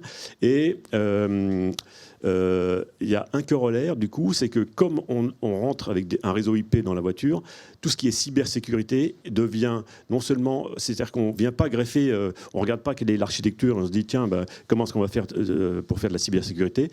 On dit j'ai des besoins de cybersécurité, comment je fais mon architecture pour pouvoir répondre à ça. Il y a vraiment une révolution en marche dans la voiture qui va accompagner la voiture autonome grâce à cette architecture ouverte orientée service. Pardon. Ça me semble très clair. Saleh, que pense Stellantis de l'arrivée du véhicule automatisé et de la 5G ? Eh ben, je ne sais pas si vous m'entendez, oui, c'est parfait. Oui, il y a beaucoup à dire, notamment sur la 5G. La 5G, il y a quand même un changement de paradigme qui est totalement important à dire. C'est qu'on passe d'un monde qui est de best effort à un monde où on peut avoir une qualité de service déterministe. Déterministe, c'est-à-dire quand on dit une latence d'une seconde, on va l'avoir tout le temps. Juste pour compléter là-dessus, c'est que effectivement, on peut arriver à ça avec du network slicing et du radio slicing à une limite, évidemment, qui est celle de la radio, qui, par définition, n'est pas fiable. Néanmoins, on a la possibilité justement de prédire ce qui pourrait arriver en mettant justement ce qu'il faut pour pouvoir avoir la qualité de service nécessaire. Pourquoi je dis ça ? Parce que finalement, quand on parle de sûreté de fonctionnement, de cybersécurité, en fait, il faut imaginer que dans nos véhicules, lorsqu'on appuie sur une pédale de frein, personne n'imagine que lorsqu'on appuie dessus, la voiture ne freine pas. Si on part dans des cas d'usage aussi sophistiqués qui vont assez loin dans le fait où on déporte des fonctionnalités vers le débarqué, il est évident qu'il va falloir se rapprocher de cette vue système que nous, côté constructeur, on la connaît très bien. Celle de pouvoir développer des véhicules qui sont fiables. Donc évidemment, ça, il faut garder. Alors, quand on parle de véhicules automatisés, il faut parler aussi des différents niveaux d'automatisation. Du niveau 2, où on a quand même le conducteur qui est toujours dans la boucle avec finalement le conducteur qui a les mains sur le volant et il doit pouvoir reprendre la main s'il y a un danger. Le niveau 3, où finalement le conducteur ou le passager peut faire autre chose et sans forcément regarder et être vigilant, attentif par rapport à ce qui se passe sur la route. Néanmoins, le conducteur doit être en capacité si le véhicule lui demande de reprendre la main, de pouvoir le faire. Le niveau 4, on parle uniquement de passagers et pas forcément de conducteurs. Et donc, quand on parle de 5G pour le véhicule automatisé, il faut avoir en tête tous ces éléments-là. Et donc évidemment, c'est des cas d'usage qui sont différents, des usages qui sont distincts. Mais ce qu'on pourrait dire de façon assez évidente, c'est que lorsqu'on opère un véhicule autonome niveau 3 sur autoroute, Lorsqu'on dit demander au conducteur de reprendre la main, il faut pouvoir l'anticiper et lui donner le temps de pouvoir passer d'autre chose qu'il fait à la nouvelle action qui est celle de pouvoir conduire. Ça veut dire quoi? Ça veut dire qu'il faut être en capacité de connaître tous les dangers par anticipation. Si on décompose tout ça encore plus loin, ça veut dire qu'il faut avoir des capteurs qui permettent d'aller aussi loin en termes de détection et d'anticipation des dangers. Aujourd'hui, très clairement, il n'y a aucun capteur, que ce soit lidar, radar ou caméra ou sonar, il n'y en a aucun qui permet d'aller aussi loin que 400 mètres de portée. Les seules possibilités qui nous restent, c'est finalement la connectivité. Et donc la connectivité, elle peut être soit à travers l'infrastructure des opérateurs, mais ça peut être également via les interactions directes entre véhicules et puis l'infrastructure routière. Et donc c'est là où il faut mettre finalement cette convergence entre les mondes numériques, celui de l'infrastructure routière et puis celle du véhicule, puisqu'il y a quand même des données assez intéressantes. C'est quand même un capteur sur 4 roues. Il y a beaucoup d'informations qu'on peut avoir via le véhicule.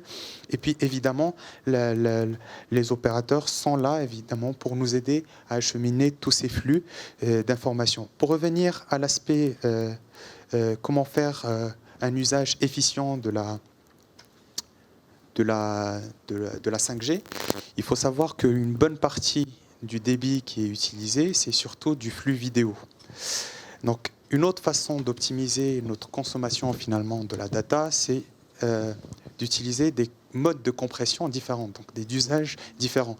Donc il y a des codecs aujourd'hui, par exemple sur les vidéos. Aujourd'hui, on utilise du H264. La prochaine génération permettrait de diviser par 2 cette utilisation du débit.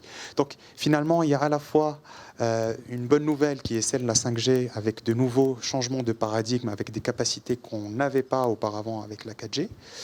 On a des besoins pour le véhicule autonome qui sont assez clairs, du niveau 2 jusqu'au 4, où on n'a plus de conducteurs dans la boucle.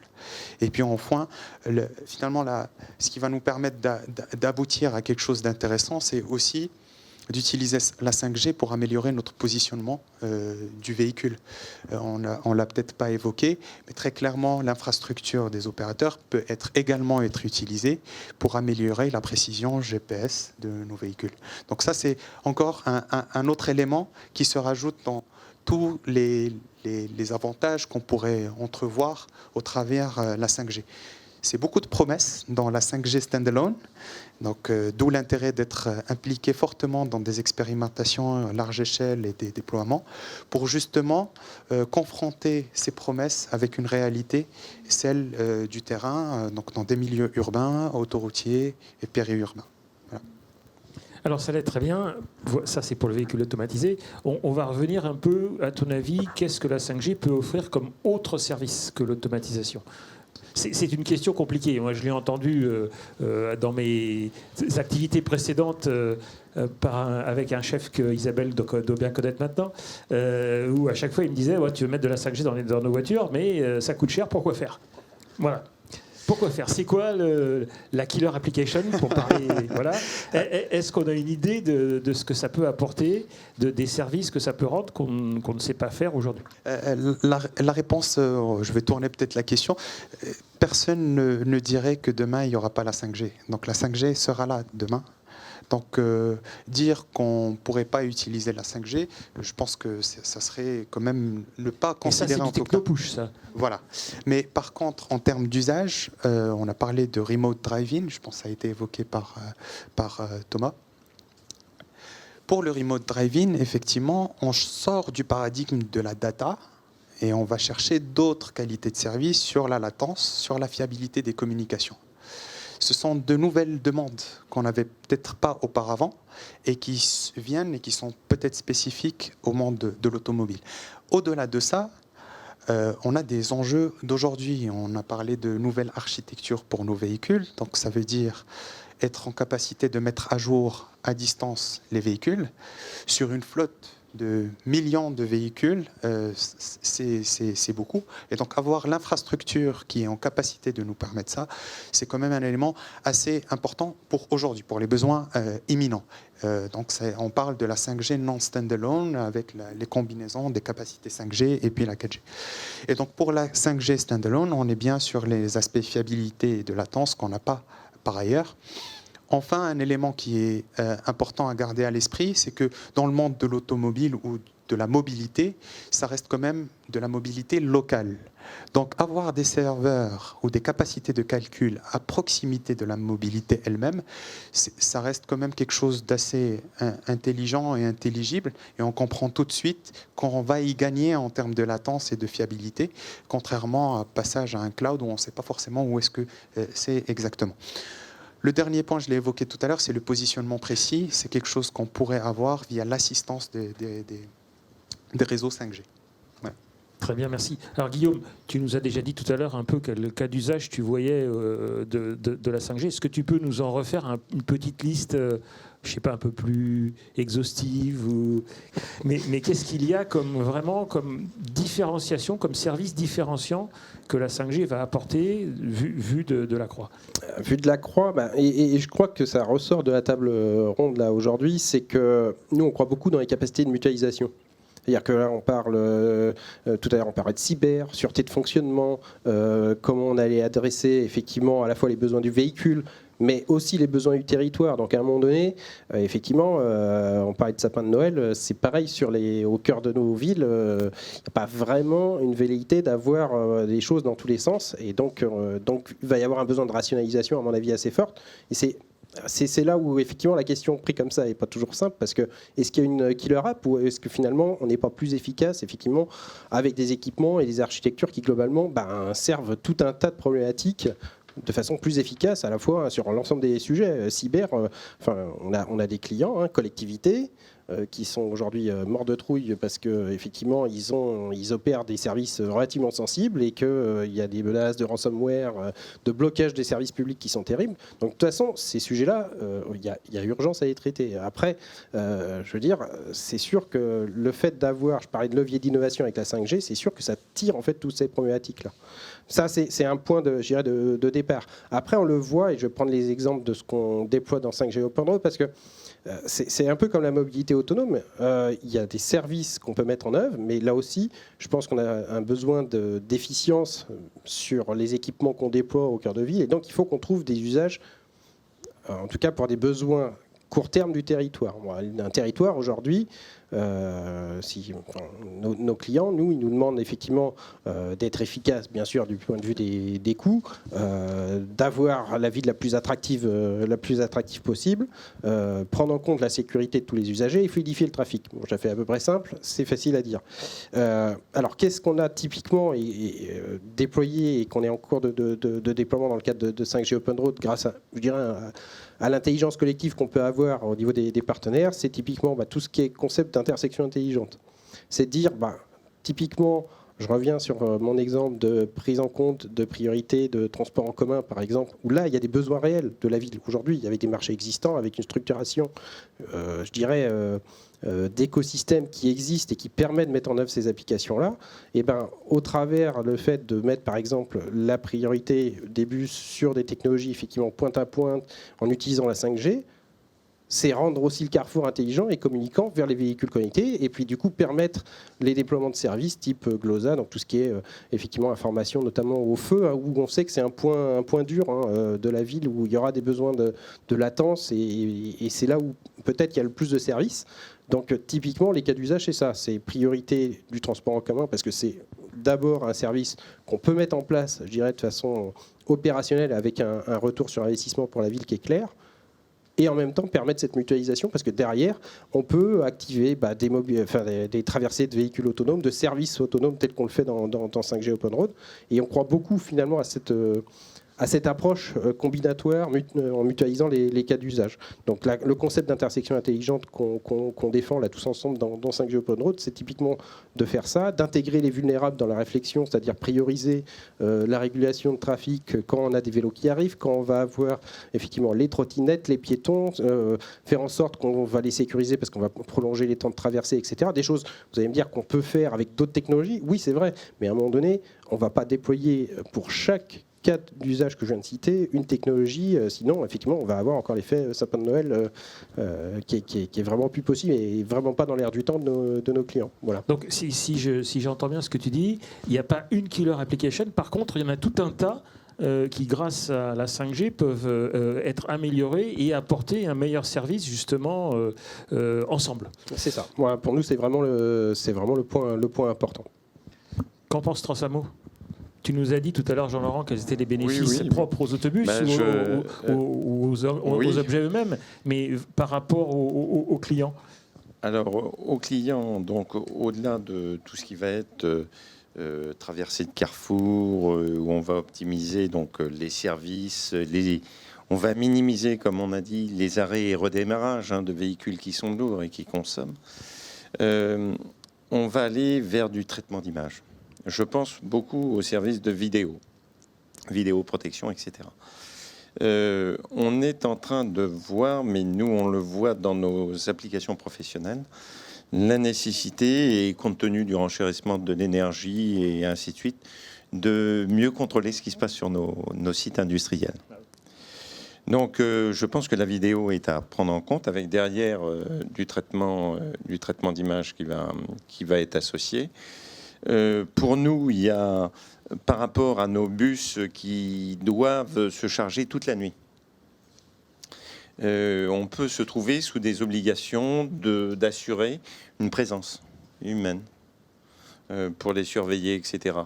Avec du traitement d'image, si on va chercher dans des spectres, pas seulement que le visible, mais d'autres, on peut commencer à regarder s'il n'y aurait pas des points d'échauffement, des démarrages éventuellement de points chauds qui viendraient à venir sur ces véhicules. Donc oui, il y a les applications de mobilité, mais j'en vois d'autres. Et je pense que la vidéo sur nos infrastructures professionnelles, pour mieux gérer nos sites et ainsi de suite, peut aussi avoir des conséquences intéressantes pour les opérateurs. Il n'y a pas que le mobile, il y a aussi le statique. Exactement. D'accord. Ça, je pense qu'Antuc ne dira pas le contraire. Alors justement, il y a un point important, et c'est aussi pourquoi cette table ronde elle est aussi large, c'est la coopération entre les différents acteurs qui constituent toute cette chaîne de mobilité. Alors j'aimerais j'aimerais avoir vos points de vue sur le sujet. Peut-être Antuc, on peut commencer par toi pour que tu nous dises, voilà, c'est en quoi la coopération est utile, indispensable. Comment tu vois ça entre les différents acteurs ?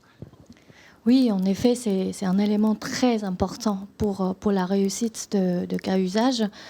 Via nos expériences variées dans le cadre de la stratégie d'accélération, nous avons vite vu qu'il faut qu'on travaille ensemble. Il faut que le monde de télécom parle avec le monde des utilisateurs, donc par exemple avec le monde de transport, pour comprendre déjà le besoin des uns et des autres. Par exemple, il faut comprendre le besoin des acteurs de transport, et puis les acteurs de transport, il faut qu'ils comprennent aussi l'apport de la 5G.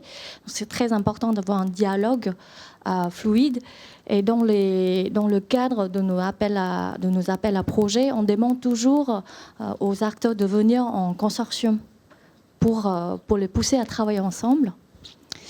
Et avec du recul, les trois clés de réussite pour faire décoller les cas d'usage, premièrement, c'est la maturité technologique. Deuxièmement, c'est la visibilité réglementaire. Troisièmement, c'est l'équation économique. Je détaille. La maturité technologique. On parle aujourd'hui de cette expérimentation de grande échelle ou d'expérimentation plus locale. Mais l'idée, c'est de faire maturer notre compréhension de la technologie, de comprendre tout ce qui est slicing, latence.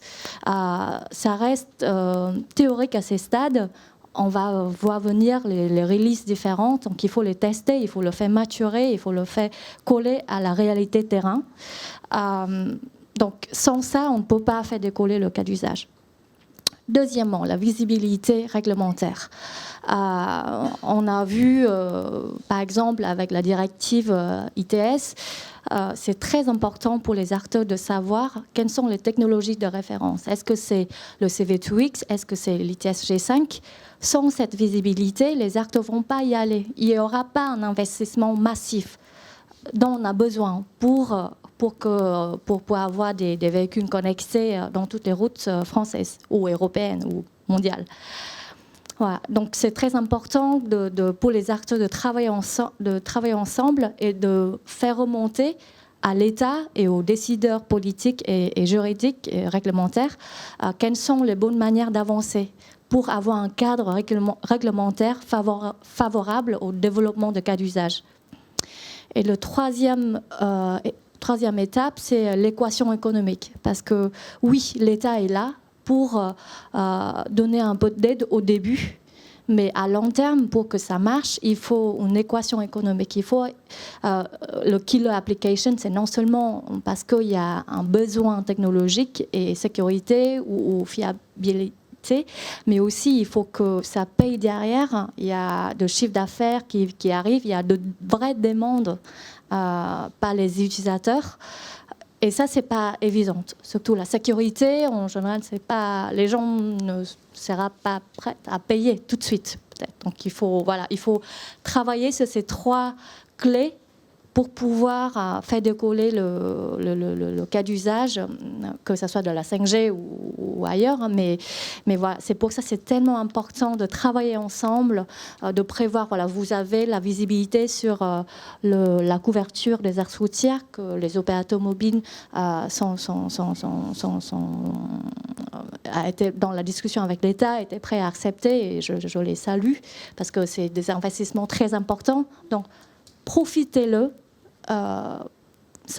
Sachez qu'en 2025-2027, Bouygues, Orange, SFR Free auront de couverture des aires routières dans les zones moins denses, avec de débits importants, avec de latence importante. Donc profitez-le pour préparer dès maintenant la technologie. Donnez-nous des idées pour le cadre réglementaire, travailler sur l'équation économique. Voilà. Merci beaucoup. Endofen, qu'en pense TDF de la coopération? Côté TDF, nous partageons cette conviction, c'est que la 5G va accélérer la nécessité de coopération entre différents mondes, des mondes qui ne se parlaient pas avant. Et l'exemple de cette table ronde, en fait, parce que dans cette table ronde, nous avons un institut de recherche, des opérateurs de transport, nous avons un opérateur mobile, nous avons l'État, un opérateur d'infrastructure, les équipementiers, les constructeurs automobiles. C'est disons, une table ronde assez riche. Si on avait fait une table ronde il y a 3-4 ans sur la 5G, on aurait eu peut-être un opérateur, un universitaire et peut-être un équipementier télécom. Donc ce changement, en fait, nous montre que la prochaine étape de la 5G, c'est bien sûr la 5G pour le grand public, mais aussi c'est la 5G pour le business, pour les industries. Et nous, dans ce cadre-là, en tant qu'opérateur d'infrastructure, on se positionne toujours sur les infrastructures aussi bien actives que passives. Donc on continue, comme je l'avais dit, à accompagner nos clients habituels, mais on participe à différentes initiatives, comme par exemple avec VDCOM, qui nous permet aujourd'hui de pénétrer l'écosystème automobile de manière générale, mais du véhicule autonome. On travaille aussi avec d'autres instituts de recherche comme BICOM, qui nous permet de faire de la R&D sur les réseaux 4G, 5G et plus, mais à un très très haut niveau. Et nous sommes aussi très sensibles à la question de la souveraineté. On n'a pas eu beaucoup de temps d'en parler aujourd'hui, mais lorsqu'on parle de véhicules autonomes ou bien d'un réseau de véhicules autonomes qui se base sur un réseau de téléphonie mobile, la question de la fiabilité de la radio est importante, mais la question de la souveraineté, de la sécurité, de la souveraineté du réseau, mais aussi de la souveraineté des données, de la sécurité des données, est extrêmement importante. Et dans ce cadre-là, donc, on travaille avec différentes institutions pour voir, en tant qu'opérateur d'infrastructure, comment on peut accompagner les industriels, mais aussi les collectivités locales dans cette souveraineté-là. Très bien, merci. Et Sophie, alors, qu'en pense Valeo de ce besoin en coopération, sachant que les équipementiers automobiles étaient très habitués de travailler avec les OEM? Maintenant, il faut élargir le spectre. Je peux encore une fois que être d'accord avec ce qui vient d'être dit. À chaque fois, je passe la dernière, donc c'est un peu de la redite. Effectivement, désolé. Bien. Non, mais c'est parce qu'on sait que tu as des idées originales à apporter en plus. Pas tant que ça, mais bon, voilà. Oui, donc, effectivement, je suis tout à fait en phase. On le voit au quotidien, notamment dans 5G Open Road. Au quotidien, quand je travaille avec Renault ou Stellantis, on se comprend assez vite, en fait, sur les sujets. Dès qu'on parle avec Bouygues ou Nokia, c'est un petit peu plus compliqué. On n'a pas le même vocabulaire, dans un sens ou dans l'autre. Hein. Donc ça, c'est très intéressant aussi pour nous. On a besoin de cette collaboration, on a besoin de cette aide, de ce financement par l'État ou par la Commission européenne pour justement favoriser cet échange. En plus, moi, c'est mon métier de faire cette collaboration, donc j'y crois beaucoup. Je pense que c'est très important. Et surtout, on a besoin de valider la 5G en conditions réelles, parce que tant qu'on ne le fait pas, on ne sait pas. Enfin, voilà. Donc c'est vraiment tout. De pouvoir permettre à tous ces acteurs de travailler ensemble sur des cas d'usage concrets, avec des technologies différentes, des maturités différentes, avec des mobilités différentes. Je pense que c'est génial, en fait. En plus, on s'éclate au quotidien. Et surtout... Ça, c'est important aussi. Oui, non, mais voilà. Et on pense aussi, à l'équation économique, puisque c'est des sujets qui apparaissent dans les projets collaboratifs. Et même, on nous demande d'aller tester toutes les fonctionnalités, aller tester les fonctions. Et c'est aussi suite à ces proof of concept ou suite à ces tests qu'on pourra dire si ça a une viabilité ou pas. Et donc construire le modèle économique qui va derrière. Donc il y a quand même, je pense qu'on répond en fait à ces trois attentes. Et donc voilà, c'est un peu tout ce que j'ai à dire. Très bien, merci beaucoup. Voilà, donc on a fini pour les questions non préparées. Donc maintenant, je me tourne vers l'assistance pour voir si vous avez des questions. Oh là là, ça... Oui, on a parlé tout à l'heure efficacité énergétique sur les réseaux 5G.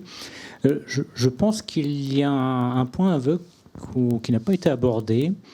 C'est celui de la question. C'est que tout ça, ça demande beaucoup de ressources de calcul, donc beaucoup de semi-conducteurs. Il y a eu une crise des semi-conducteurs l'an dernier, qui est d'ailleurs toujours pas résolue, qui a un énorme impact chez les constructeurs. Et donc, est-ce que, par hasard, tous ces besoins supplémentaires accrus en termes de calcul, de communication, etc., est-ce que finalement, on va, pour lesquels on a beaucoup d'attentes, est-ce que finalement la question des semi-conducteurs, donc avec la crise qu'il y a eu, mais aussi les crises à venir comme les crises géopolitiques, est-ce que finalement ça ne va pas un peu refroidir toutes ces belles attentes? Alors, qui souhaite répondre? Oh là, tout le monde à la fois. Ah, Isabelle. Peut-être un petit point. Alors, je ne sais pas si effectivement les crises vont s'enchaîner, si ça va avoir un impact. Mais ce qui est intéressant dans ce qu'on étudie sur la 5G, c'est la répartition entre l'embarqué et le débarqué. Et si effectivement on arrive à terme à avoir pas mal de choses qui sont calculées dans l'infrastructure, ce sera mutualisé par le nombre de voitures qui vont passer. Donc, ce seront des calculateurs qui ne seront plus dans les véhicules, donc on fera peut-être des véhicules aussi moins chers, donc avec moins de calculateurs et on sera moins soumis à la crise des semi-conducteurs. Et effectivement, on arrivera à mutualiser et à offrir le service à un maximum de clients. Je voudrais... Ah, tu voulais dire, Sophie? Oui, je t'en prie. Plutôt côté équipementier, on travaille aussi sur d'autres solutions souveraines qui pourraient aussi nous affranchir de ces crises, en fait, mais dans le cadre d'autres projets donc, qui ne sont pas directement liés à la 5G, mais qui concernent en fait la partie calculateur, par exemple. Juste un petit complément. En fait, l'industrie des semi-conducteurs, c'est une industrie cyclique. Donc tous les N années, elle arrive à ses limites de capacité de production et tous les N années, on tombe dans des situations de shortage. Tout le temps. Ça fait 30 ans, plus que 30 ans que je travaille dans l'automobile et j'en ai connu je ne sais combien des comme ça. Sauf que cette année, ce coup-ci, il y a eu il y a eu plusieurs effets qui se sont rassemblés. Et en fait, l'impact Covid a été gigantesque parce qu'il faut bien voir un truc, c'est que l'automobile en 2020, du jour au lendemain, a arrêté de produire. Du jour au lendemain. En moins d'une semaine, il y a eu je ne sais combien d'usines dans le monde qui se sont fermées. Ce qui est absolument démentiel. Donc, pendant ce temps-là, on s'est tous retrouvés chez nous, on s'est dit on a besoin d'être connectés. Alors tout le monde s'est précipité sur des ordinateurs, des téléphones, les industriels, ils ont mis des serveurs un peu partout, et ils ont donc absorbé une quantité de composants gigantesque. Ce qui a amené l'industrie de production des semi-conducteurs à saturation assez rapidement par rapport à leur cycle standard d'investissement. Et quand l'automobile s'est réveillée, les composants, ils étaient partis ailleurs. Donc c'est ça qui s'est passé. Maintenant, il faut que l'industrie des semi-conducteurs, comme d'habitude, investisse, fabrique des nouvelles usines et soit en capacité de répondre à nouveau à la demande. Donc c'est ce qu'elle est en train de faire. Ça va se normaliser peut-être probablement l'année prochaine, parce que les temps de production des usines, c'est pas du jour au lendemain non plus. Donc l'impact de la 5G, à mon sens, ça n'a pas d'impact réel sur ce. C'est un problème standard d'évolution de la consommation des semi-conducteurs. Puis il faut voir que l'industrie automobile est un petit consommateur de composants. Il ne faut pas l'oublier. Le plus gros consommateur de composants au monde, c'est Apple, qui a un chiffre d'affaires d'achat de 65 milliards. Le plus gros consommateur de composants automobiles, c'est Bosch, qui en achète pour 3,5 milliards. Juste, ça donne une idée. Donc forcément, quand Apple va acheter TSMC pour acheter des composants et que Bosch va à côté, devinez qui va servir TSMC en premier. Oui, Sébastien Kessler de Continental. C'était juste pour revenir sur la question sur la latence de la 5G, si on peut avoir une réponse de Bouygues. Ah, elle n'a pas échappé celle-là. Alors, à quel horizon ? Parce que aujourd'hui, la latence sur nos réseaux, elle est variable, mais elle est en moyenne aux alentours de 50 millisecondes. C'est à peu près les ordres de grandeur si vous faites un test aujourd'hui sur lequel vous allez tomber. La promesse extrême de la 5G en milieu industriel qui arrivera dans, je sais pas, 3, 4 ans, 5 ans, c'est en utilisant les fréquences très hautes, millimétriques, 26 GHz, en mettant en place des techniques donc URLLC qui fait que en fait, par rapport à aujourd'hui, en fait, vous savez que la 5G, c'est du TDD. Donc, voilà. Donc, avec l'URLLC, on peut encore diviser la taille des slots temporels et donc gagner encore en latence. Là, on espère descendre en dessous des 5 millisecondes. On ne sait pas encore, entre 1 et 5, mais c'est vraiment dans des environnements très particuliers parce que la bande millimétrique, ça ne porte pas très loin. C'est hyper sensible à la moindre perturbation. Vous passez devant, ça peut perturber le signal. Donc ça, c'est vraiment le cas extrême. Ce qu'on vise après, c'est valeurs intermédiaires sur le réseau macro qui seront en dessous des 20 millisecondes. Donc pareil, ça c'est ce qu'on va regarder. Est-ce que ça sera 15, 12 on ne sait pas encore. Mais c'est à peu près les ordres de grandeur, en tous les cas, que les constructeurs nous vendent. Après, c'est toujours pareil. On peut avoir des surprises quand on fera les expérimentations en vrai. Oui, alors sur la garantie, ouais, je peux. Ouais. C'était vraiment parce que les services, on a besoin de savoir quand est-ce qu'on ça ira de bout en bout. Alors, et pour aussi répondre à la question avant sur la collaboration, c'est totalement inhabituel pour nous, opérateurs, d'être dans des enceintes comme ça et de discuter. Et une des raisons pour lesquelles on a besoin de cette collaboration et de discuter avec vous, c'est que, je l'ai dit, la 5G, c'est une technologie qui est beaucoup plus ouverte que la 4G. La 4G, on l'a déployée fonctionnellement. Et c'était... Une fois qu'on l'a posé, vous l'utilisez, vous en faites ce que vous voulez, mais finalement, on n'a pas besoin de savoir de quoi vous avez besoin. Sur la 5G, c'est très différent. Les équipementiers vous racontent qu'il y a plein de features dans la release 15, la release 16, la release 17, etc. C'est pas parce qu'elles sont présentes qu'elles sont toujours bien développées, et c'est pas parce qu'elles sont présentes qu'on les déploie. Et donc c'est pour ça qu'on a besoin de travailler avec vous, c'est de comprendre quelles sont dans toutes ces features, quelles sont celles qui vous apportent vraiment de la valeur et pour lesquelles ça vaut le coup que nous on investisse et qu'on les déploie. Donc typiquement, si la géolocalisation plus précise pour descendre en centimètres est importante, effectivement, il y a des solutions en 5G pour rediffuser des correctifs RTK vers les récepteurs GPS. Ce n'est pas une feature standard, mais on peut la développer, si ça a de la valeur pour vous. Sur la latence, c'est pareil. Il y a des mécaniques dans le temps sur lesquelles on peut travailler pour garantir de la latence. C'est le travail à faire avec les constructeurs, sur lequel on peut arriver à mettre en place des mécaniques qui rendent la latence prédictive. Mais c'est l'investissement parce que ce n'est pas une fonctionnalité native comme ça. François Piondrancy, Fareco, 2 éléments. Le premier, c'était sur le fait de passer à la 5G, en quoi ça va améliorer la couverture du territoire. Parce que le nombre de personnes qui, en milieu rural ou autre, se retrouvent avec même pas de la 2G, et je l'expérimente à la campagne, alors de là à piloter un véhicule connecté, avoir une information sur une intersection un peu masquée, en quoi le fait de mettre en place la 5G va résoudre le problème. Et ensuite, je pensais justement à un cas d'usage, qui est le e-call. C'est-à-dire un des services quand même de base que peut apporter le réseau cellulaire, c'est l'alerte en cas d'accident grave, de malaise ou de situation. Et je reviens au premier élément, si on se trouve dans une zone non couverte, en quoi la 5G va être meilleure que ce qu'il y avait avant? Bon, voilà, pas forcément de réponse, mais je souhaitais apporter le... Qu'est-ce qui veut répondre? Alors, la 5G en termes de couverture n'apporte rien. Par contre, ce qu'elle a apporté, c'est qu'on a pris des engagements supplémentaires dans le cadre de nos licences, qui fait qu'on va encore améliorer notre couverture. Par contre, malheureusement, la France, c'est pas les Pays-Bas, et donc à couvrir l'intégralité du territoire, c'est hyper compliqué. Hein, et je ne sais pas si on y arrivera un jour. Malgré tous les accords, on a énormément d'accords de coopération avec nos 3 autres concurrents, justement pour aller couvrir toutes les zones blanches, parce qu'il y a un moment, c'est juste pas rentable hein, d'aller installer une antenne, ça coûte plus de 200 000 € à poser. Donc s'il y a 3 habitants sous l'antenne, c'est pas très très rentable. Donc on a déjà, on déploie ensemble. Alors j'ai plus le chiffre exact, mais c'est plusieurs milliers de sites qui sont déjà déployés collectivement, donc avec des opérateurs d'infrastructure pour nous aider, sur lequel les 4 opérateurs sont présents et se partagent l'investissement. Les collectivités aussi ont financé un certain nombre de sites.